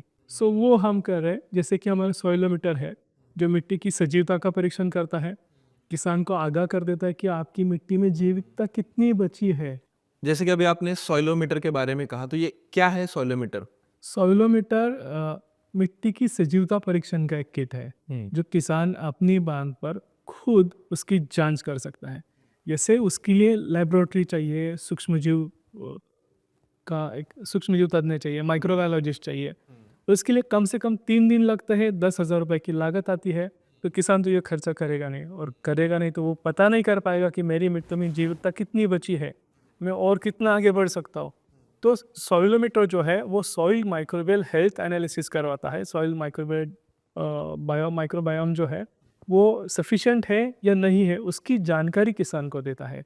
और बस यही नहीं, इसके अलावा उसके अनुसार किसान को पूरी एडवाइजरी दी जाती है कि आप सस्टेनेबल तरीके से आपकी खेती को कैसे ले जा सकते हो। तो इसमें इन निविष्ठाओं की जांच, उनकी गुणवत्ता की जांच किसान खुद अपने बांध पर अपनी खेती में कर सकता है। ये हुई किसान की अपनी प्रयोगशाला, जिसमें वो अपनी क्वालिटी कंट्रोल करके सही उत्पाद का चुनाव करे। जैसे सॉइलोमीटर दिखाइए ना हमें। इसी सॉइलोमीटर किट है कि जिसमें 5 परीक्षण किसान कर सकता है, और 5 बार मिट्टी का परीक्षण इससे देख 5 सकते बार हैं। मिट्टी का परीक्षण वो भी अपने हाथ से देख सकते हैं। अपने हाथ से देख सकता है। और ये बहुत आसान भी है। मतलब ये जो साइंटिफिक टर्म्स है ये हमने बहुत ही आसान कर दी है कि खुद किसान ये टेस्ट कर सकता है, और यहाँ पे ये कलर कोड कलर है, है। उसके accordingly very poor, average, balance जो उसमें कलर आएगा वो समझ लो वो मिट्टी की क्वालिटी है। और उसके अकॉर्डिंगली किसान को जो एडवाइजरी है या मार्गदर्शन है वो भी उपलब्ध है। तो ये जो किट है मैं 300 रुपये में एक टेस्ट किसान कर सकता है 8 बार 5 बार, 5 बार। और जिसको लेबोरेटरी में लागत आती है कम से कम 10,000 रुपये की। सही। और मिट्टी की सूक्ष्मजीवों का परीक्षण करना है तो इमीडिएटली होना चाहिए, जबकि लैब में सैंपल जाएगा तब तक उसमें उथल पुथल होती है, काउंट गिरता है या ऊपर भी उठ सकता है। बराबर। लेकिन सही आंकड़ों के लिए बांध पर ही इमीडिएटली उसका टेस्टिंग होना चाहिए। इसमें ये किट हेल्प करता है। ठीक है। तो मुझे ये बताइए कि जो आप ये कर रहे हैं बायोमी के थ्रू, अभी किसानों को साक्षर कर रहे हैं, किसानों को बता रहे हैं कि केमिकल का इस्तेमाल ऐसे कीजिए या जैविक खादों का इस्तेमाल ऐसे कीजिए, तो जैविक खेती क्या होती है यहाँ पे, वो बताइए ना थोड़ा सा। कि जैविक खेती में जो इस्तेमाल है बायोलॉजिकल इनपुट्स का, वो रासायनिक खाद की लागत कम करता है, कीटनाशक दवाओं की लागत कम करता है, और पौधों की सही उपज, सही उपलब्धि सुनिश्चित करता है। तो देखिए कि कुछ पौधे ऐसे होते हैं कि जिनके साथ सूक्ष्म जीव नाइट्रोजन फिक्सेशन का काम करते हैं। मतलब हवा में जो नत्र है उसका स्थिरीकरण होके वह अपने क्रॉप्स को, फसलों को सहजता से उपलब्ध हो जाता है। तो ये नेचुरल है, इसमें हमें कोई लागत नहीं लगानी है, बस एक बार उस बैक्टीरिया का, जीवाणु का इस्तेमाल करना है जो नाइट्रोजन फिक्सेशन में काम करता है। तो इससे किसान की जो नाइट्रोजन बेस्ड केमिकल फर्टिलाइजर्स है उनकी लागत कम हो जाएगी। मिट्टी में बहुत सारी न्यूट्रिशन अवेलेबल है, फॉस्फोरस है, पोटेशियम है, जिंक है, कैल्शियम है, आयरन है, सभी मिट्टी में उपलब्ध है। और ऊपर से हम रासायनिक दवाइयाँ भी डाल रहे हैं, रासायनिक खाद भी डाल रहे हैं, तो वो भी फिक्स हो चुके हैं। तो इनमें जब हम बायोलॉजिकल एजेंट्स, मतलब जीवाणु, कुछ बैक्टीरियाज होते हैं, कुछ फफूंद होते हैं, मतलब फंजाइज होते हैं, वो फफूंद अच्छे होते हैं? अच्छे होते हैं, अच्छा। तो इनका ये जब हम इस्तेमाल करते हैं, वो पहले से मिट्टी में थे, अच्छा, मतलब जो आप बता रही है जीवाणु, ये जीवाणु। फफूंद पहले से मिट्टी में मिट्टी थे, में वो थे। काम कर रहे थे। लेकिन हमारी प्रैक्टिसेस की वजह से, रासायनिक चीज़ों के इस्तेमाल की वजह से उनकी संख्या कम हो गई, तो उनकी परिणामकारकता भी कम हो गई। मतलब हमने केमिकल्स जमीन में डाले, फंजीसाइड सॉइल में डाले, जो कि रिकमेंड नहीं है। नहीं है। दोस्तों, एक ज़रूरी चीज़ है कि फंजीसाइड ज़मीन में नहीं डालना चाहिए, केमिकल ज़मीन में नहीं डालना चाहिए। वो हमने यूज़ किया और उससे हमारे जो अच्छे वाले फंगस है या बैक्टीरिया है वो ख़राब हो गए। हाँ, वो कम हो गए, उनकी जो पॉपुलेशन थी वो गिर गई, उनका काउंट कम हुआ। तो ये जो बैक्टीरिया, ये जो फफूंदे होती है, ये प्लांट का एक माइक्रोबायोम होता है, सॉइल का खुद का माइक्रोबायोम होता है, मतलब सह अस्तित्व में ये रहते हैं, वो जिंदा है अंदर, जिंदा बैक्टीरिया। रहते हैं। यस। तो जैसे कि ये क्या करेंगे, कुछ जैविक खादों का या वेस्ट जो है, ऑर्गेनिक वेस्ट है, उसका इस्तेमाल करके उसको डिकम्पोज करके खुद का सर्वाइवल करते हैं, ऑर्गेनिक कार्बन हम जिसे कहते हैं। और इसमें वो कुछ ऐसी रसायनों की निर्मित करते हैं कि जिसमें कुछ ऑर्गेनिक एसिड्स होते हैं, जिनकी वजह से जो मिट्टी में अघुलनशील खाद है वो घुलने में मदद होती है। अगर वो पानी में घुलती है तो वो पौधों को जड़ों के मार्फत सहजता से उपलब्ध होती है। तो ये क्या है कि ये कुछ फफूंद है, ये कुछ बैक्टीरियाज है। जैसे नाइट्रोजन फिक्सिंग बैक्टीरिया होता है, फास्फोरस सोल्यूबलाइजिंग, नाम बता दीजिए ना उसका थोड़ा। राइजोबियम है, एजोटोबैक्टर है। ये ऐसे जीवाणु है कि जो ये नाइट्रोजन पौधों को उपलब्ध कराते हैं। बराबर। जैसे पोटेशियम सोल्यूबलाइजिंग बैक्टीरिया होता है, फॉस्फोरस सोल्यूबलाइजिंग बैक्टीरिया प्लांट को फंजाई पोटेशियम होता है। अपटेक करने में मदद करता है। हाँ, वो जो मिट्टी में अघुलनशील पोटैश है, वो घुलनशील फास्फोरस है या कोई भी खाद है, न्यूट्रिशन है, वो पानी में घुलनशील बनाता है और जो पौधों को मतलब मिट्टी में अवेलेबल है पोटैश, हाँ। लेकिन वो घुल के पौधों को लग नहीं रहा है, नहीं तो रहा वो हम जीवाणु उसके देंगे पोटैश के, तो वो घुलन हो जाएंगे और वो पौधे को लगने फूलने को लग जाएगा। अच्छा, ये है। उसका अपटेक भी सहजता से होने में मदद करेगा। इसके अलावा ये जो पौधों को ये न्यूट्रिशन देते हैं, उसके बदले में पौधे जो कुछ भी एनर्जी या न्यूट्रिशन तैयार करते हैं वो इनको मिल जाता है। एक साइकिल है, मतलब बैक्टीरिया पौधे को देगा और पौधा बैक्टीरिया को देगा। मतलब ये माइक्रो ऑर्गेनिज्म, सूक्ष्म जीवाणु उस फसल को उसका खाद उपलब्ध कराएंगे, उसके बदले में फसल उन सूक्ष्म जीवों को उनका खाद उपलब्ध कराती है। तो ये एक साइकिल है जिसको अगर हम रिटेन करते हैं, ये अगर सस्टेनेबल होता है, तो हमें रासायनिक खादों की ज़रूरत कम हो जाती है। बस यही नहीं, क्योंकि इन सूक्ष्म जीवों का अस्तित्व उस पौधे के ऊपर डिपेंड है, तो एक जैविक आवरण यहाँ पे बन जाता है। आवरण जो है पौधे के ऊपर बन जाता है। पौधे के ऊपर बन जाता है, और इस जैविक आवरण की वजह से पौधों की रोगकारक जीवाणु, रोगकारक फफूंदों से सुरक्षा होती है। तो इसमें फफूंद कौन कौन से होते हैं? आपने जीवाणु बताया कि एजोटोबैक्टर होता है, राइजोबियम होता है, सूडोमोनास फ्लोरेसेंस है, बैसिलस की बहुत सारी स्पीसीज है, सूडोमोनास की बहुत सारी ये सारे जीवाणु है है जो हमारे जमीन के अंदर होते हैं, प्लांट के ऊपर होते हैं और वो काम करते जी हैं। हाँ। वैसे फफूंद कौन से जो रोगों को कंट्रोल करते हैं या कीटकों को कंट्रोल करते हैं? जैसे ट्राइकोडर्मा नाम की फफूंद है, ये तो एक अच्छी डिकम्पोजर है, इसके अलावा फॉस्फोरस सोल्यूबलाइजेशन भी करती है। मोर ओवर ये पैथोजेनिक जो फफूंद है, जो रोगकारक फफूंद है, उनके ऊपर उसका सर्वाइवल होता है। तो ये पैथोजेनिक फफूंदों को मारती है, अच्छा, खराब फफूंद को मारते और ये खा जाता है उसको। खा जाता है। ये मतलब फफूंद के ऊपर उसका फफूंदी सर्वाइवल करता है। करने वाली फफूंद है जो बाकी के फफूंदों को खा लेती है। अच्छा, तो इसकी वजह से क्या होता है कि नेचुरली जो भी पैथोजेनिक फफूंद है उनका पॉपुलेशन कम हो जाता है, बिलो इकोनॉमिकल थ्रेशोल्ड लेवल रहता है, तो उससे होने वाली जो हानि है वो हम कम हो जाती है या रुक जाती है। तो इसमें कौन से सूडोमोनास है, ट्राइकोडर्मा है, बैसिलस? सूडोमोनास हो गया बैक्टीरिया का एक ग्रुप, बैसिलस हो गया बैक्टीरिया का ग्रुप, और इन सभी मतलब बहुत सारे थाउजेंड्स करोड्स ऑफ बैक्टीरियाज होते हैं सॉइल में, बाप रे। तो इनको राइजोबैक्टीरिया कहा जाता है। ये जो बैक्टीरियाज है ये मिट्टी में जड़ों के पास रहते हैं और जड़ों को संरक्षण देते हैं, उनको खादों की उपलब्धता करवाते हैं, और इस यही नहीं, जो भी वातावरण में आने वाले बदलाव है उनसे भी प्रोटेक्शन का काम इनसे हो जाता है। और बायोमी यही काम कर रहा है कि बैक्टीरिया के ऊपर काम कर रहा है, अलग अलग जो जीवाणु है जो जैविक खेती के लिए मतलब रेसिड्यू फ्री फार्मिंग में इस्तेमाल हो सकती है, यही आप सिखा रहे बायो, दिखा रहे हैं जी। और यही प्रोडक्ट भी आप दे रहे हैं उनको? जी हाँ, बायोमी कुछ अलग अलग सेगमेंट्स में काम करता है। एक तो बायोमी is known for contract research, तो हम यहाँ पे एक सस्टेनेबल और सोशल इनोवेशन बेस्ड स्टार्टअप है।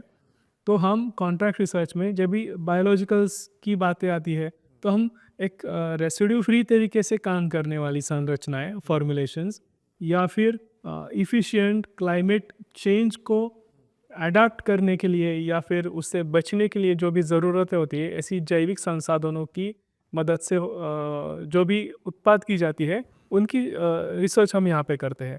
जैसे बायोस्टिमुलेंट्स है, बायोलॉजिकल्स के फॉर्मुलेशंस है, और 100 से भी ज़्यादा कंपनियों को अब तक हमने ट्रेन किया है, उनको फॉर्मुलेशंस दिए हैं, सस्टेनेबल प्रैक्टिसेस दी है। इसी के अलावा कुछ एमएनसीज के साथ भी काम होता है कि जिनको भी हम इसमें एडवाइजरी देते हैं, R&D स्ट्रेटजीज देते हैं, और उनको फॉर्मुलेशंस भी डेवलप करके देते हैं। मतलब sustainable from farm to the R&D बढ़ाने का काम होता है। तो इन कंपनियों को, जैसे कि अभी एक MNC है जिनके साथ हम काम कर रहे हैं, वो 80 साल पुरानी यूरोपियन कंपनी है। तो इनको जो भी बायोलॉजिकल प्रोडक्ट्स है उसकी फॉर्मुलेशन, सस्टेनेबिलिटी, हाई टेम्परेचर में वो कैसे काम करेंगे, इसके लिए जो फॉर्मुलेशन है यही जो जीवाणु वगैरह डेवलप करते हैं और वो उनको आप देते हैं? जी हाँ, तो क्या 100% जीवाणु पे खेती हो सकती है क्या? हो भी सकती है अच्छा, हो भी अगर सही तरीके से हम प्रैक्टिसेस करें तो। पेस्ट पैथोजन कंट्रोल जो है वो जीवाणु के ऊपर हो सकता है। जैविक खाद का सही इस्तेमाल करें तो जैसे हम ऑर्गेनिक फार्मिंग कहते हैं वो जीवाणु की हद से हो सकती है। लेकिन हमें प्रोडक्टिव फार्मिंग करनी है, हमें अगर आय सही चाहिए, हाँ, उत्पादन पे अच्छा इंडस्ट्रियल रहेगा। फार्मिंग करनी है, तो रासायनिक खादों के साथ इसका सही इस्तेमाल किया जा सकता है। अब हम सही मुद्दे पे आए। आपने कहा कि आपका जो जीवाणु है, बैक्टीरिया है, वो और केमिकल खेती, केमिकल यानी रासायनिक जो हमें खेती में जरूरी है कीड़े मारने के लिए, फंगस मारने के लिए, क्या ये दोनों मिक्स हो सकते हैं क्या? बिल्कुल मिक्स हो सकता है। देखिए, अभी अगर इंसानों की दवाइयों की हम बात करेंगे, ओके, तो बच्चों को अगर डायरिया होता है, कुछ इश्यूज होते हैं, तो डॉक्टर पहले एक बैसिलस का स्पोर सस्पेंशन उसको देते हैं, या कुछ प्रोबायोटिक बैक्टीरिया फफूंदों की दवाई बच्चों को देते हैं, तो वो ठीक हो जाता है। हमें भी कोई अगर दिक्कत है तो हम पेट खराब है तो दही शक्कर खा लेते हैं, लैक्टोबैसिलस होता है उसमें। उसी तरह अगर मिट्टी का पेट खराब है तो उसके लिए भी उसका बैलेंस होना ज़रूरी है, मिट्टी में ये सब चीज़ें जाना ज़रूरी है। मतलब जो केमिकल है, मान लीजिए इमेमेक्टिन बेंजोएट है जो इल्लियों को मारता है, ठीक है दोस्तों, थोड़ा सा हम टेक्निकली जा रहे हैं लेकिन ध्यान से सुनिएगा, काफ़ी इंपॉर्टेंट चीज़ है, क्योंकि खेती में हमारा खर्चा यहीं पे बढ़ता है, यही चीज़ पे बढ़ता है कि हम अनर्गल केमिकल का खर्चा करते हैं और उसके साथ में हम अगर जीवाणु का कॉम्बिनेशन करें तो बहुत बेहतर रह सकता है, क्योंकि मैंने किया है, मैं कर चुका हूँ। मान लीजिए हम इमेमेक्टिन बेंजोएट ले रहे हैं, एक जो इल्ली मारने वाला है, इसको मराठी में हमारे अड़ी बोलते हैं, उसके साथ हम कौन सा जीवाणु इस्तेमाल कर सकते हैं? उसके साथ में हम बैसिलस thuringiensis इस्तेमाल कर सकते हैं, जो एक बैक्टीरिया है और इल्ली नाशक है, ओके। लेकिन अगर वो ETL के आगे है, आर्थिक नुकसान की जो क्षमता है उसके आगे है, तो रासायनिक कीटनाशक रिकमेंड होता है। उसके साथ में भी अगर हम इसका इस्तेमाल कर लेते हैं तो चलेगा, तो सहजता से नियंत्रण होता है और लॉन्ग टर्म उसमें फायदा कंट्रोल हो जाता है।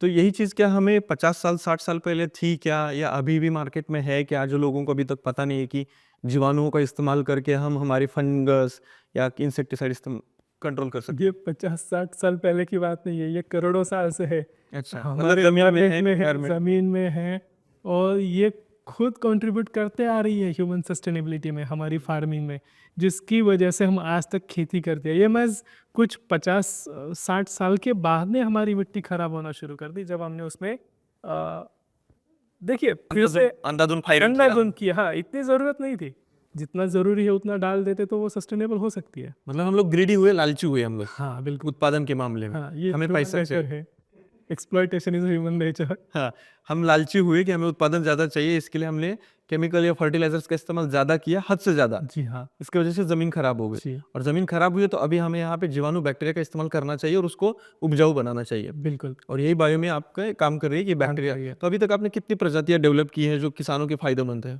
अभी हमारे पास कम से कम 3 से 4 हज़ार माइक्रोबियल स्ट्रेन्स का कलेक्शन है, जिसमें 350 के आसपास स्ट्रेन्स एफिशिएंटली हम इस्तेमाल कर सकते हैं, कर रहे हैं। और एक अराउंड 16 टू 17 स्ट्रेन जो है वो अलग अलग क्रॉप्स में अलग अलग प्रॉब्लम्स के ऊपर डिलीवर किए जाते हैं। और यही है सारा रिसर्च इसी लैब में होता है। हाँ, इसी लैब में होता है। इसके अलावा बायोमी का एसोसिएशन है कुछ यूनिवर्सिटीज़ से, कुछ लैबोरेटरीज़ के साथ में, तो कोलैबोरेटिव रिसर्च भी होता है। जैसे कि अमेठी यूनिवर्सिटी राजस्थान है, वहाँ पे इंस्टीट्यूट ऑफ माइक्रोबियल टेक्नोलॉजी है। तो ऐसी संस्थाओं के साथ अनुसंधान किया जाता है, और जिसमें कुछ ऐसी जीवाणु और फफूंदों की आइसोलेशंस की जाती है कि जो हम सही तरीके से उपज बढ़ाने में या पैथोजन कंट्रोल करने में या फिर इल्ली मारने में हमें उससे मदद मिलेगी। तो किसान ऐसे कौन से ट्रैप में फंसा है जो इन चीज़ों तक पहुंच नहीं पा रहा है? देखिए, किसान का क्या कि उसको सलाइन पे रखा जाता है, वो जिंदा भी नहीं रहना चाहिए और मरना भी नहीं चाहिए। मतलब जैसे मैंने कहा कि काइंड ऑफ एक्सप्लॉयटेशन नेचर है।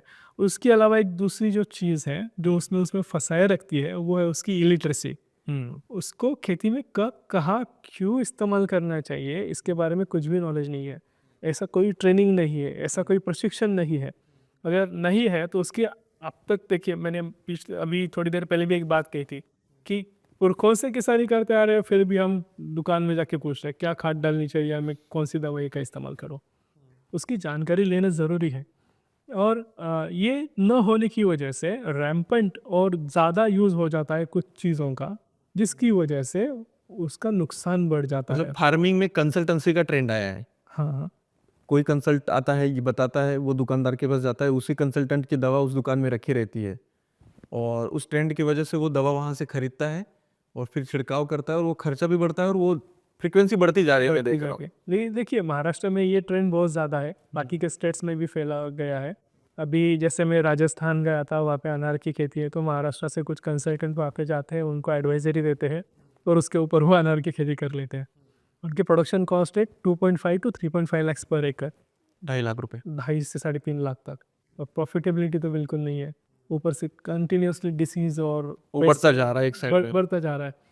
जो महाराष्ट्र में हुआ, वहाँ पे यहाँ पे एक बार पहले जो अनार था वो फिजिबल था, अफोर्डेबल था, प्रॉफिटेबल था, लेकिन अब यहाँ पे अनार उखाड़ रहे लोग। बहुत अनार निकला है अभी। वो जो जा रहा है वो राजस्थान, एमपी, गुजरात में जा रहा है। इधर क्लाइमेट अच्छा है, सॉइल अच्छी है। जिन लोगों ने ये सिचुएशन महाराष्ट्र में लाई और जो लोग अनार की खेती में फेल हुए, वो वहाँ पे जाके कंसल्टेंसी कर रहे हैं, सिखा रहे ऐसे करो। हाँ ये टॉनिक यूज़ करो और ये यूज़ करो। अरे इससे खेती नहीं होगी।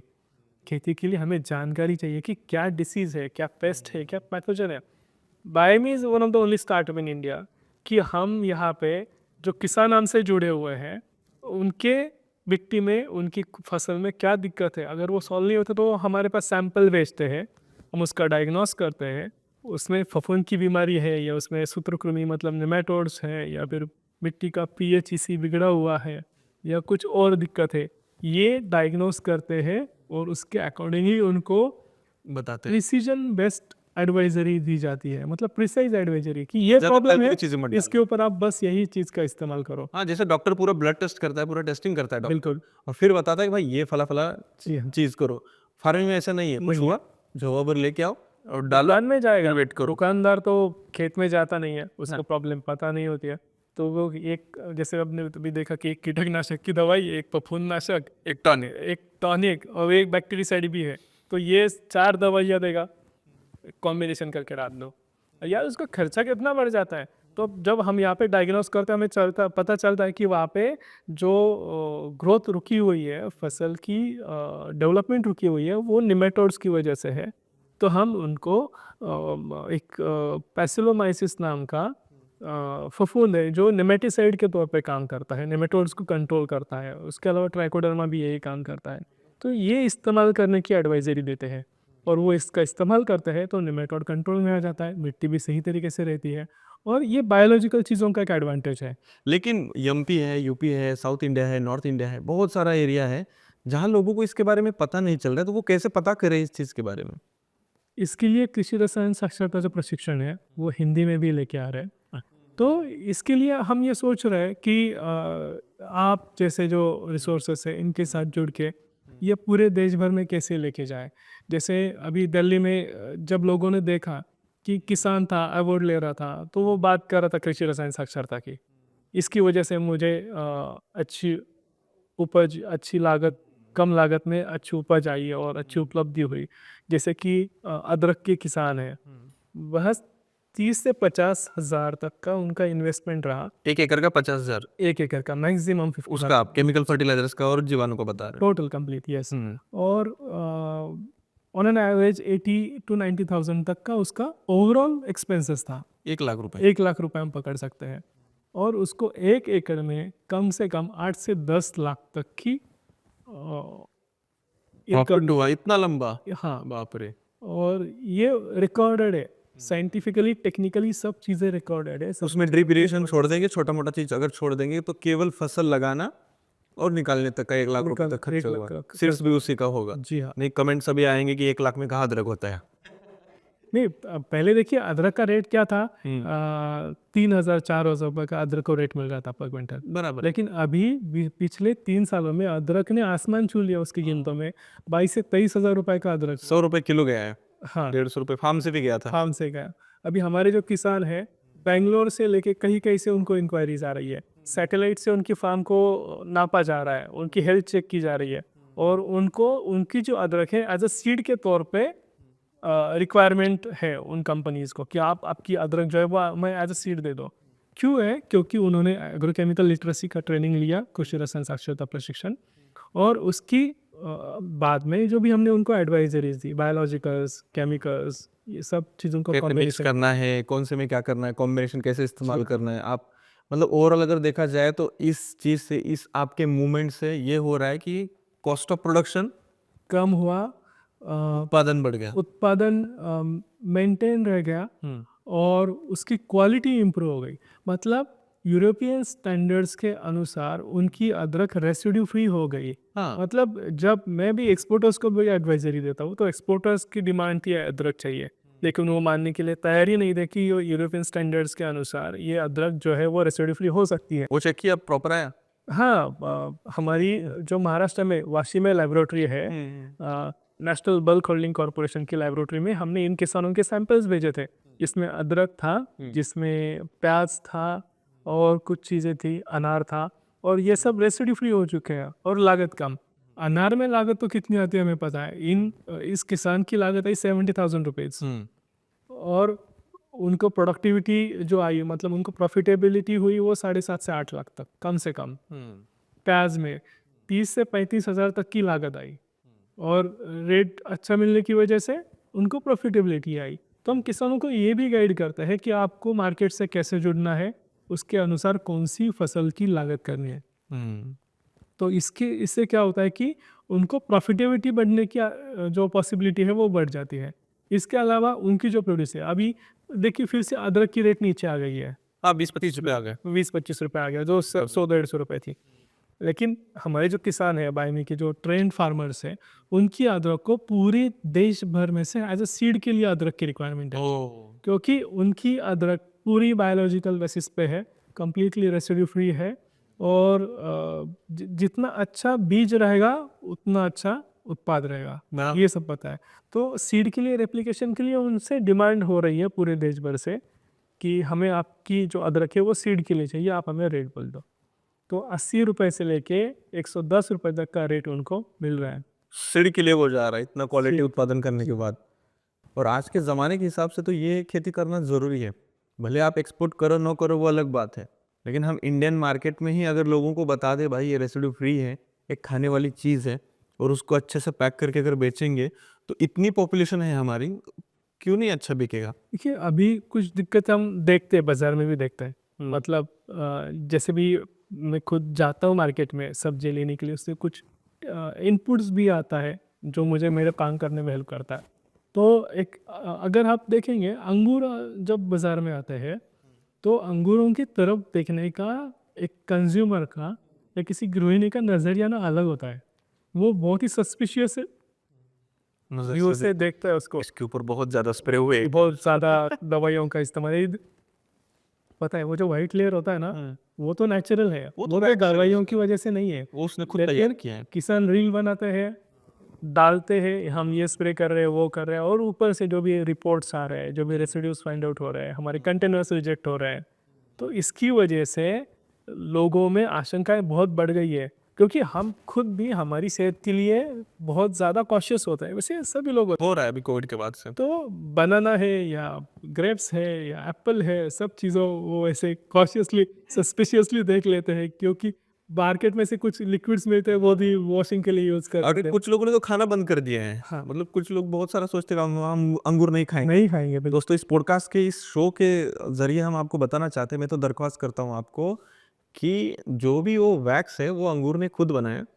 आप खाइए अंगूर मार्केट में जो आ रहे हैं। अभी जो बायमी के फार्मर है गोरक्षनाथ लैंड के जी, जिनके पास उनकी प्याज है और वो रेसिड्यू फ्री है। प्याज रेसिड्यू फ्री है मतलब उसमें पेस्टिसाइड्स के रेसिड्यूज नहीं है, और खाने के लिए Check किया है proper। चेक किया नेशनल बर्ड होल्डिंग कॉर्पोरेशन की लैब में, गवर्नमेंट की लैब में वाशी में उसका टेस्ट किया, तो कम्प्लीटली रेसिड्यू फ्री है as per the European standards. अरे वाह। तो जब वो दिल्ली में थे अवार्ड लेने के लिए, तो उन्होंने उनकी प्याज की पैकेट लाई थी, उसके पीछे वो रेसिड्यू फ्री का रिपोर्ट भी लगा हुआ था। बस इससे बढ़िया क्या चाहिए। और वही उनको 4 एक्सपोर्टर्स और 4 बड़े बड़े लोगों ने अप्रोच किया जब उनको वो पता चला अनाउंसमेंट या जानकारी से, तो वो उनको ढूंढते हुए आए हमारे स्टॉल पे। फिर गोरक्षनाथ जी से उन्होंने बात की, उन्होंने कहा कि आपके पास ऐसा कितना क्वांटिटी है, आप कितने रेट में दोगे। उन्होंने कहा मेरा प्रोडक्शन कॉस्ट तो 6 से 7 रुपये पर केजी के आसपास मैक्स टू मैक्स जाता है, मैक्स टू मैक्स। तो मुझे 15 से 20 रुपये या 25 रुपये 50 रुपये तक मैं आपको दे सकता हूँ। तो देखिए ये किसान है और वो कभी भी कमर्शियली नहीं सोचता है। तो फिर उन्होंने कहा कि आप आने वाले लोगों के ऐसे मत बोलो। मुझे तो लगता है डंके के चोट पे कहना चाहिए भाई 200 रुपए किलो दूंगा या 100 रुपए किलो दूंगा। क्योंकि वो है, वो लीड है उसके पास, वो उसका एडवांटेज है। वो भाव तय कर सकता है। तय कर जैसे मेरे हाथ में घड़ी है, ये फला फला कंपनी की है, तो वो अपना भाव तय करती है। जी हाँ। मैं इस रेट से बेचूंगा, तो उस टाइम पे फार्मर को एक मार्जिन है यस। कि भाई अगर मार्केट में कहीं पे वो चीज़ नहीं है और मेरे पास है तो भाई मैं दे सकता हूँ, और लेने वालों की भी उसकी वैल्यू पता है। एक बार अगर ये रेसिड्यू फ्री फार्मर हमारा सीख गया तो धीरे धीरे मार्केटिंग की भी चेन मुझे लगता है बैठ जाएगी, और लोगों के अंदर भी अवेयरनेस आ जाएगा, और ये जो शब्द है रेसिड्यू फ्री ये धीरे धीरे फैल जाएगा हर जगह पे। अभी क्या है कि थोड़ा अपर लेवल पे पता है, लेकिन रूट्स में एकदम पता ही नहीं है। एक एग्जांपल मैं देना चाहूँगा कि जब हमने पहले 4-5 किसानों के साथ ये एक्सपेरिमेंटेशन किया, रेसिड्यू फ्री हुआ, तो एक्सपोर्टर्स की इंक्वायरी आई, लेकिन उनके पास क्या कंटेनर भर के माल चाहिए उनको हाँ, ये भी दिक्कत है। फिजिबल होने के लिए। लेकिन अब इस सीज़न में इस बार हमने 600-700 किसानों के साथ में काम किया है, जो खास अदरक के किसान हैं, जो कृषि सेवा केंद्र से जुड़े हुए हैं, हमसे भी जुड़े हुए हैं, एडवाइजरी से लेके इनपुट्स तक उनको गाइड किया। तब हमारे पास इतनी कैपेबिलिटी है कि हम एक्सपोर्टर की डिमांड फुलफिल कर सकते हैं। मतलब किसानों की क्वांटिटी बढ़ती है तो ये जैसे आपने कहा कि एक चेन एस्टेब्लिश हो जाती है, और ये क्या है कि इसमें कोई मिडल मैन नहीं है। एक्सपोर्टर आएगा, उसकी सिस्टम रिसोर्सेस लेके आएगा, वो पूरा हार्वेस्ट करके क्लीन करके लेके जाएगा। कोई डायरेक्टली पेमेंट जो है वो किसान को आने वाला है। तो मिडल मैन का जो प्रॉफिट है वो एक्सपोर्टर और किसान दोनों के बीच शेयर हो जाता है। बराबर।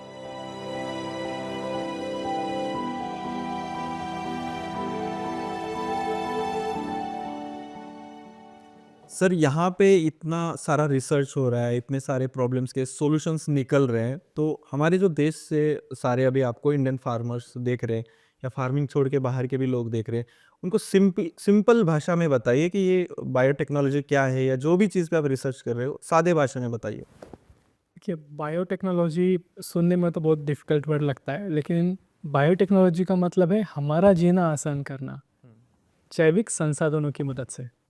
जो कुछ भी बैक्टीरियाज है, फफूंद है, या जो भी कुछ बायोलॉजिकल चीज़ें हैं, जैविक चीज़ें हैं, इनको हमारे इस्तेमाल में लाना। जैसे कि वेस्ट मैनेजमेंट है, वेस्ट मैनेजमेंट है, बायोफ्यूल प्रोडक्शन है, बायो हाइड्रोजन प्रोडक्शन है, बायो सीएनजी प्रोडक्शन है। इसके अलावा एंटीबायोटिक्स का डेवलपमेंट है। लेदर इंडस्ट्री में जैसे केमिकल्स यूज़ होते हैं, वो अभी लेदर डीहेयरिंग के लिए बायोलॉजिकल एजेंट्स का इस्तेमाल है। खेती में जैविक कीटकनाशक है, जैविक रोगनाशक दवाइयाँ है।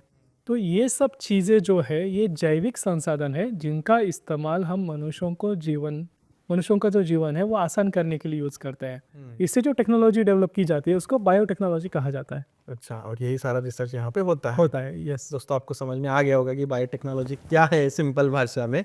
दूसरी चीज़ ये है कि मुझे खेती बहुत पसंद है, सच कहूँ तो। और मुझे खेत में जाते ही बहुत एक्साइटमेंट रहती है, पौधों को देखना, उनकी पत्तियाँ देखना, उनमें कोई रोग आया है क्या, एक्साइटमेंट बहुत रहती है।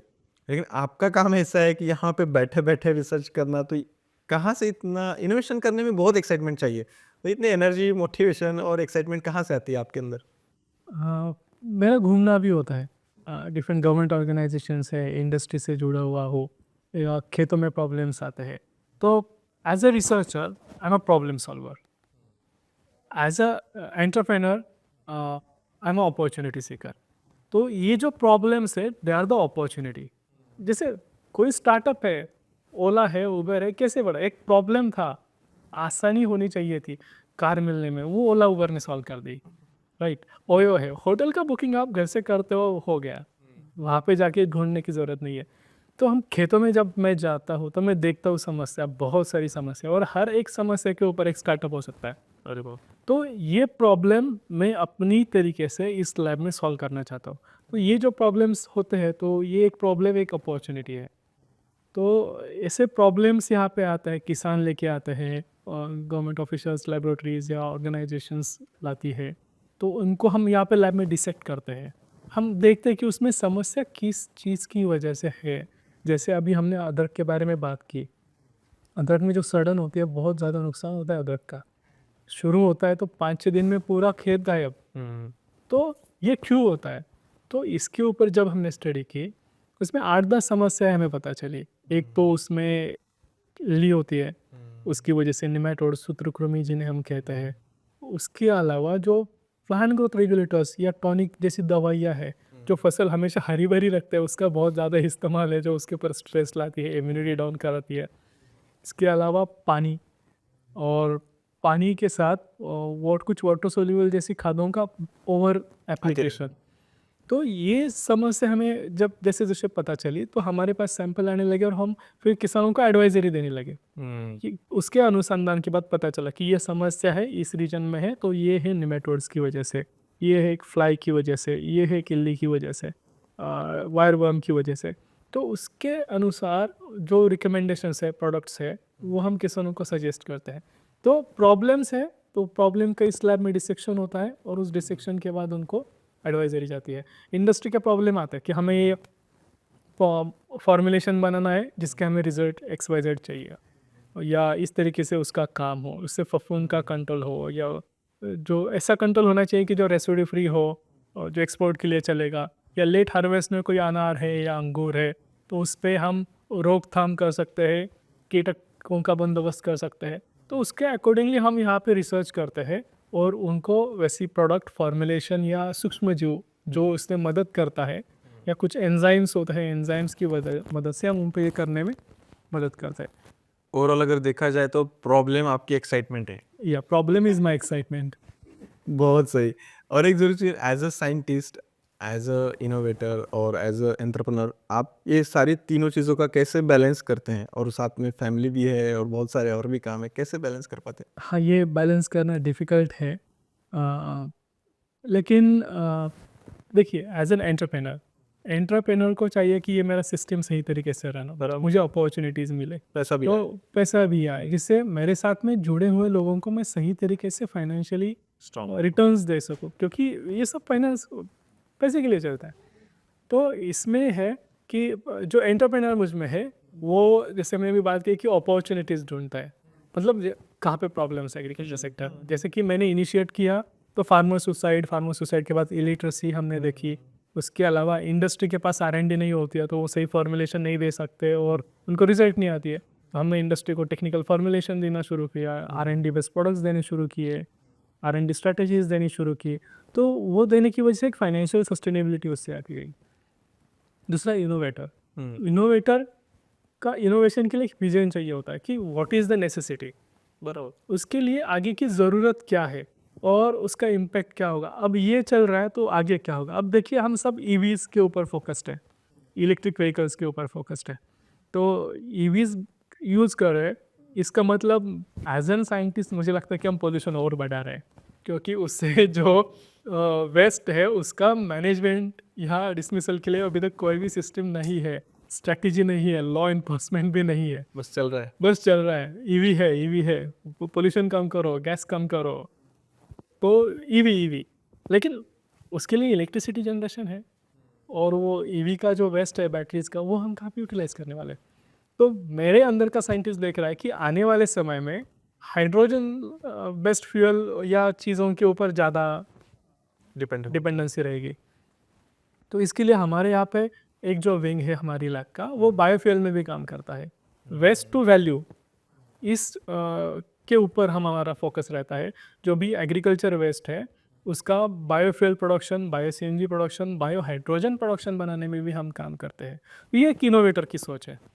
और इसके साथ में सोशल एंटरप्रेन्योरशिप अलाइन करके मैं रखता हूँ, जिससे मुझे सेटिस्फेक्शन मिलता है, क्योंकि रात में मुझे सहजता से नींद आनी चाहिए कि मैंने जो काम किया है उससे चेंज हो रहा है और कहीं भी किसी के हंसी के लिए मेरी रिस्पॉन्सिबल हो।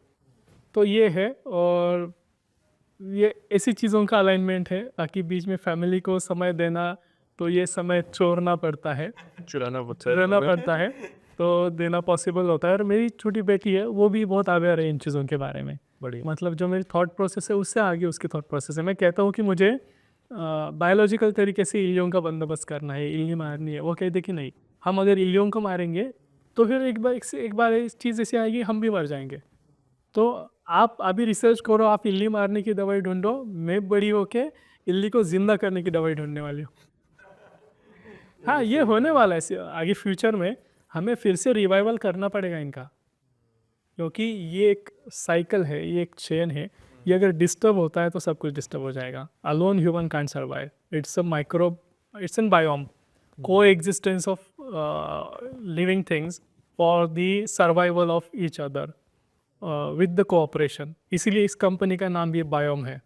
बायोम मतलब को existence with cooperation for the better survival. Great, बहुत बढ़िया। Thank you. बहुत अच्छा। और आगे जाके आप 30, 40, 50 साल बाद कहाँ देखते हैं इस टेक्नोलॉजी को? मतलब लोग इस्तेमाल करेंगे तो क्या बदलाव, बड़ा क्या क्रांतिकारी और क्या बड़ा बदलाव हो सकता है? देखिए, आज जो भी बीमारियां हैं बहुत सारी, जैसे कैंसर, तो सबको पता है, कैंसर ट्रेंड के बारे में भी स्टोरी आती रहती है। तो ये बहुत ज़्यादा फैल चुका है। तो ये अगर रेसिड्यू फ्री हम कर लेते हैं, सस्टेनेबल फार्मिंग कर लेते हैं, तो इनसे छुटकारा तो मिलेगा ही। लेकिन आज जो किसान सुसाइड कर रहे हैं वो सस्टेनेबल हो जाएगा, हमारी ज़मीन है उपजाऊ रहेगी। तो इसका एक एडवांटेज हमें है कि अगर कि गवर्नमेंट भी जैसे गवर्नमेंट कहता है नेचुरल फार्मिंग करो, ऑर्गेनिक फार्मिंग करो, किसान लॉसेस में जाते हैं और वो छोड़ के भाग जाते हैं, बराबर है। लेकिन उसका ट्रेनिंग दो यार, आप उनको प्रशिक्षण दो, उसकी जानकारी दो। ये नहीं क्या ड्रम ले लो, ड्रम में बैक्टीरिया डाल दो, उसमें फंजाई डाल दो, उसमें गुड डाल दो, और ये करके आप 4-5 दिन रोको डाल दो।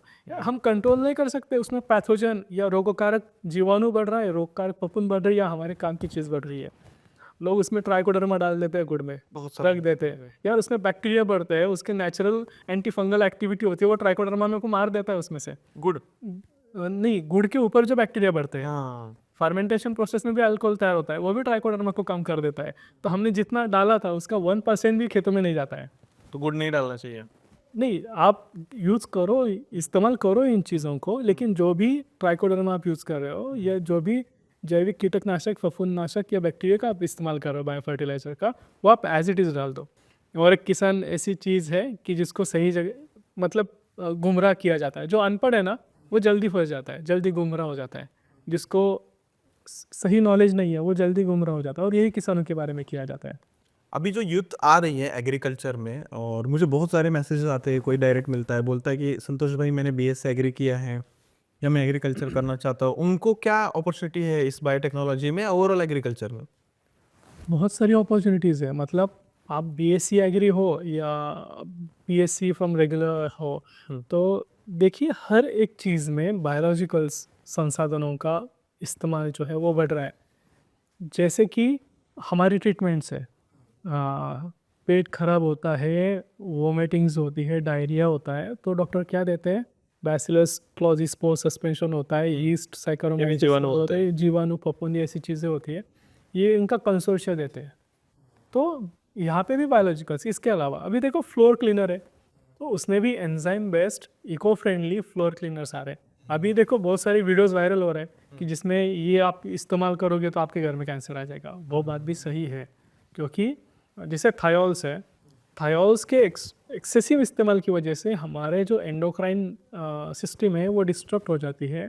मेल फीमेल जो हार्मोन्स है, टेस्टोस्टेरोन, एस्ट्रोजेंस, उनकी लेवल्स में गड़बड़ होती है और उसका इम्पैक्ट इस जनरेशन पे पड़ रहा है। तो इसमें भी enzyme based, microbial resources based चीज़ें आ रही है। माइक्रोबायोम भी आ रहे हैं कि एक बैक्टीरियल कंसोर्शिया का पाउडर है कि जो आप इस्तेमाल करो वो आपके स्किन के लिए सही है, आपके स्किन को प्रोटेक्ट करेगा और जो भी पैथोजेंस हैं उनको भी इससे एलिमिनेट करेगा। तो इस तरीके के सॉल्यूशंस अभी आ रहे हैं और खेती में बायो फर्टिलाइजर्स इफ़िशियंसी बढ़ा रहे हैं।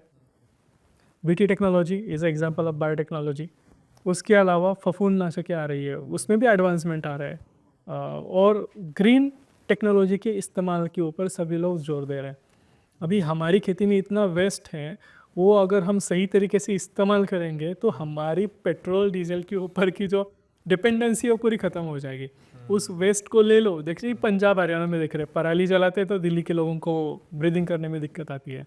तो लेकिन अगर हम वो इसका सही इस्तेमाल करेंगे, उसको डिकम्पोज करेंगे तो मिट्टी में ऑर्गेनिक कार्बन बढ़ जाएगा, खेती खुशहाल होगी। दूसरी चीज़, उसको अगर हम डिकम्पोज करेंगे, डिग्रेड करेंगे, तो हमारे लिए, हमारी घर की एनर्जी जनरेशन के लिए बायोगैस बन जाएगी, बायो सीएनजी बन जाएगी। अगर हर किसान के पास एक छोटा सा बायो रिएक्टर दिया जाए जो सीएनजी प्रोड्यूस करता है, तो गवर्नमेंट उसको कलेक्ट कर सकती है। वो जो बैग्स आते हैं एचडीपी के, उसमें वो कलेक्ट किया जाता है, तो वो हार्वेस्ट किया जाएगा, उसका प्यूरिफिकेशन एक सेंट्रल लोकेशन पे किया जाएगा, तो उससे भी किसान को रिटर्न्स मिलने शुरू हो जाएंगे। तो इस तरीके की सिस्टम होना ज़रूरी है। मतलब बीएससी एग्री करके जो आ रहा है उसको बहुत सारी अपॉर्चुनिटी है। बहुत सारी अपॉर्चुनिटीज़ है। देखिए खेती में एग्रोनॉमी होता है, एंटोमोलॉजी होता है, सभी चीज़ें होती है, ऑल थिंग्स आर वो सीख सकता है, रिसर्च कर सकता है, बहुत सारी चीज़ें हैं। हाँ बिल्कुल, रिसर्च में आना तो बहुत कम हो गया लोगों का अभी। हाँ, ये बात और दिमाग नहीं लगाना है लोगों मैंने अभी आर्टिकल देखा था एक कि जैसे कि यूएस में हर 1000 लोगों के पीछे 10 या 20 ऐसे कुछ साइंटिस्ट है, और हमारे यहाँ पे 10,000 में से कम एक या ऐसे साइंटिस्ट होता है। देखिए जितना इनोवेशन होगा उतना टेक्नोलॉजी का डेवलपमेंट होगा, जितनी टेक्नोलॉजी होगी आपके पास उतना आप विश्वगुरु बनने की क्षमता रखते हो। तो इसके लिए हमें इन चीज़ों को भी तवज्जो देना इम्पोर्टेंट है। इसमें अपॉर्चुनिटीज़ है, फाइनेंशियल स्टेबिलिटीज़ है, करियर की ग्रोथ है, लेकिन हमारे यहाँ पे एक चीज़ ऐसी होती है कि देखिए महाराष्ट्र में आप एग्रीकल्चर यूनिवर्सिटी में जाओ तो वहाँ पे सभी लाइब्रेरीज फुल होती है। क्यों फुल होती है? सभी कॉम्पिटिटिव एग्जाम्स का स्टडी करते हैं। यार कब तक आपकी लाइफ के 4-4, 5-5 साल प्रोडक्टिव है वो आप कॉम्पिटिटिव एग्जाम्स की स्टडी करने में डाल रहे हो और स्टडी कर रहे हो, और ऊपर से ये भी गारंटी नहीं है कि मेरा सिलेक्शन होगा या नहीं होगा। प्लान भी तो आपके पास रेडी होता ही नहीं है, तो फिर बाद में सुसाइड जैसी चीज़ें कर लेते हो। तो साइमल्टेनियसली स्टार्ट योर ओन। यार देखो बहुत सारे प्रॉब्लम्स है, आपने जो एजुकेशन लिया है उन एजुकेशन की मदद से उन प्रॉब्लम को सॉल्व करने का तरीका ढूंढो। वो बहुत आसान है, उसमें लागत भी कम है, फंडिंग्स भी अवेलेबल है, गाइडेंस भी अवेलेबल है, तो अगर आप ये करोगे तो आप फाइनेंशियली स्टेबल रहोगे, उस साथ में आपकी पढ़ाई करो, हो जाता है तो हो जाओ ऑफिसर। लेकिन आप सिर्फ ऐसी पढ़ाई करके ऑफिसर होगे तो वो भी प्रॉब्लम सॉल्व नहीं करेगा खेती के, क्योंकि एग्रीकल्चर ऑफिसर सिर्फ पढ़ाई करके ऑफिसर होता है। जैसे कि एक कॉन्फ्रेंस में मैंने एक्सपीरियंस किया, मैं कह रहा था कि मिट्टी ज़िंदा होनी चाहिए, उसको कंजर्वेशन होना चाहिए, उसके लिए रेगुलेशंस होने चाहिए।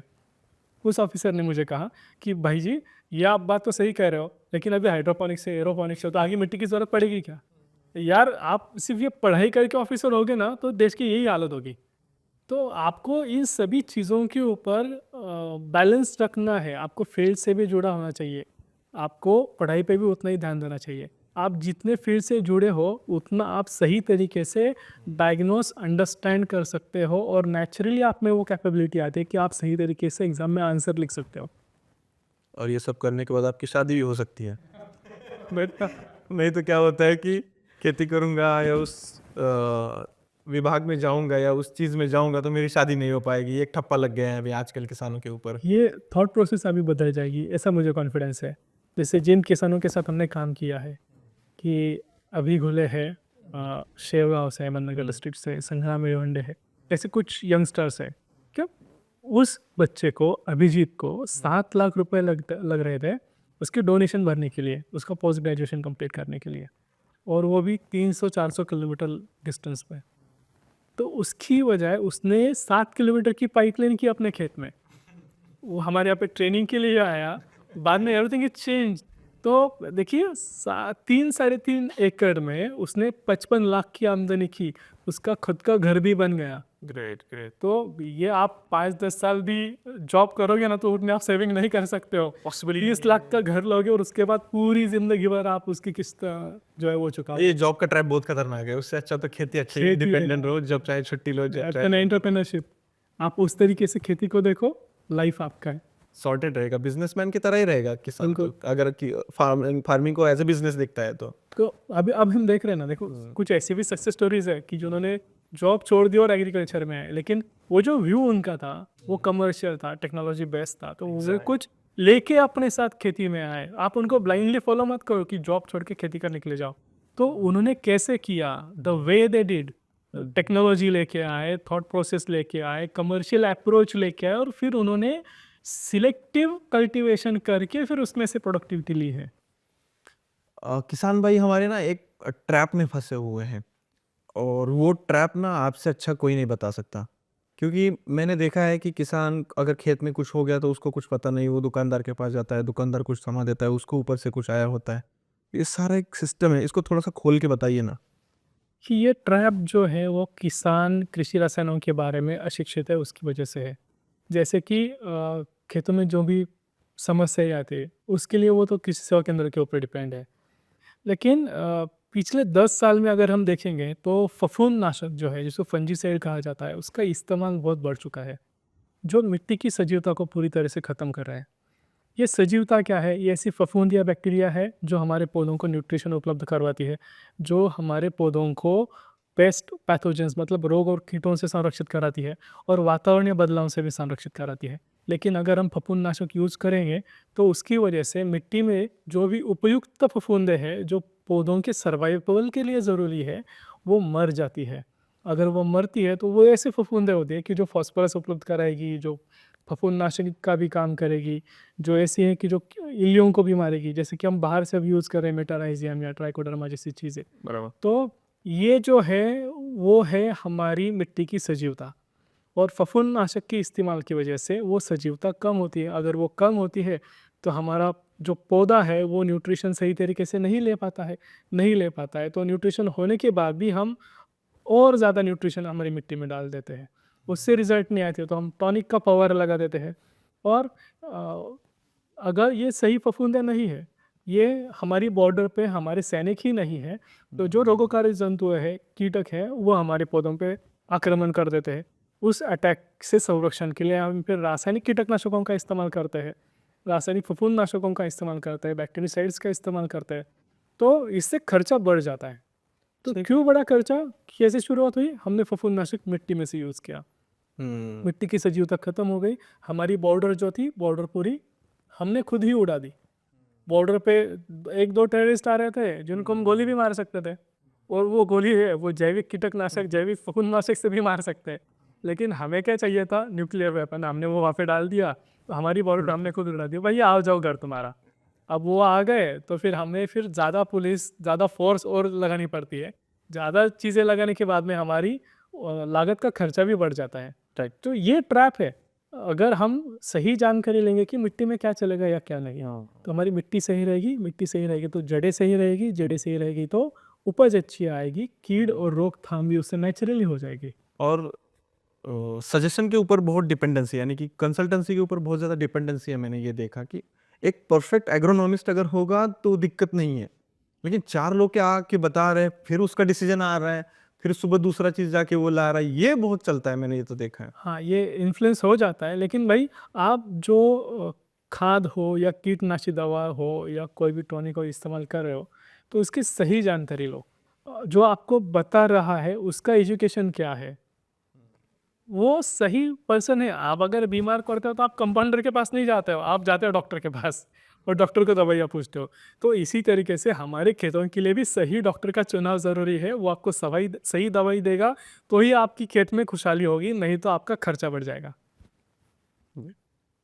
दोस्तों, आपको एक ये छोटा सा ट्रैप समझ में आ गया होगा, क्योंकि ये ट्रैप बहुत खतरनाक है और हानिकारक है हम किसानों के लिए, और हमें सीखना बहुत ज़्यादा ज़रूरी है। अगर हम नहीं सीखेंगे तो हमारी आने वाली पीढ़ी तो और गड़बड़ हो जाएगा सब सिस्टम। तो हमें सीखना है और सीख के ही अच्छे से खेती करना है, तब जाके हम कुछ बड़ा बदलाव ला सकते हैं। और ये बदलाव लाने के लिए हमें 1-2 साल नहीं लगे, 5 साल 10 साल, बहुत लंबा समय लगेगा, क्योंकि हमने ख़राब भी किया है लंबे समय से, तो अच्छा करने के लिए भी समय लगेगा। लेकिन उसकी तरफ हमें एटलीस्ट देखना तो चाहिए अच्छे से।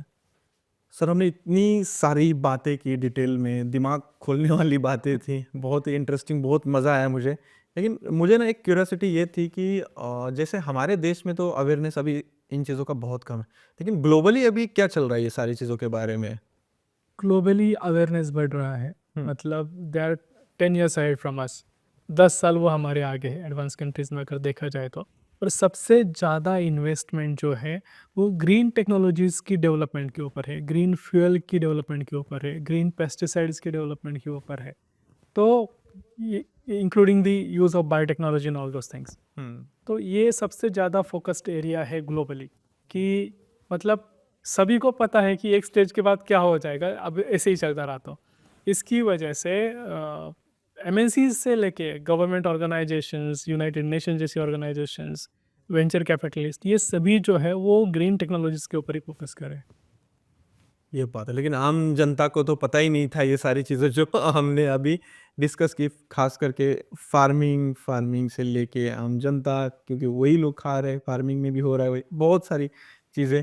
दोस्तों, आज हमने इतना सारा डिस्कस किया, कमेंट करके आप मुझे ज़रूर बताइएगा। और सर, हमारी टीम की तरफ से आपको एक छोटा सा गिफ्ट मैं आपको देना चाहूँगा, ये लीजिए। मच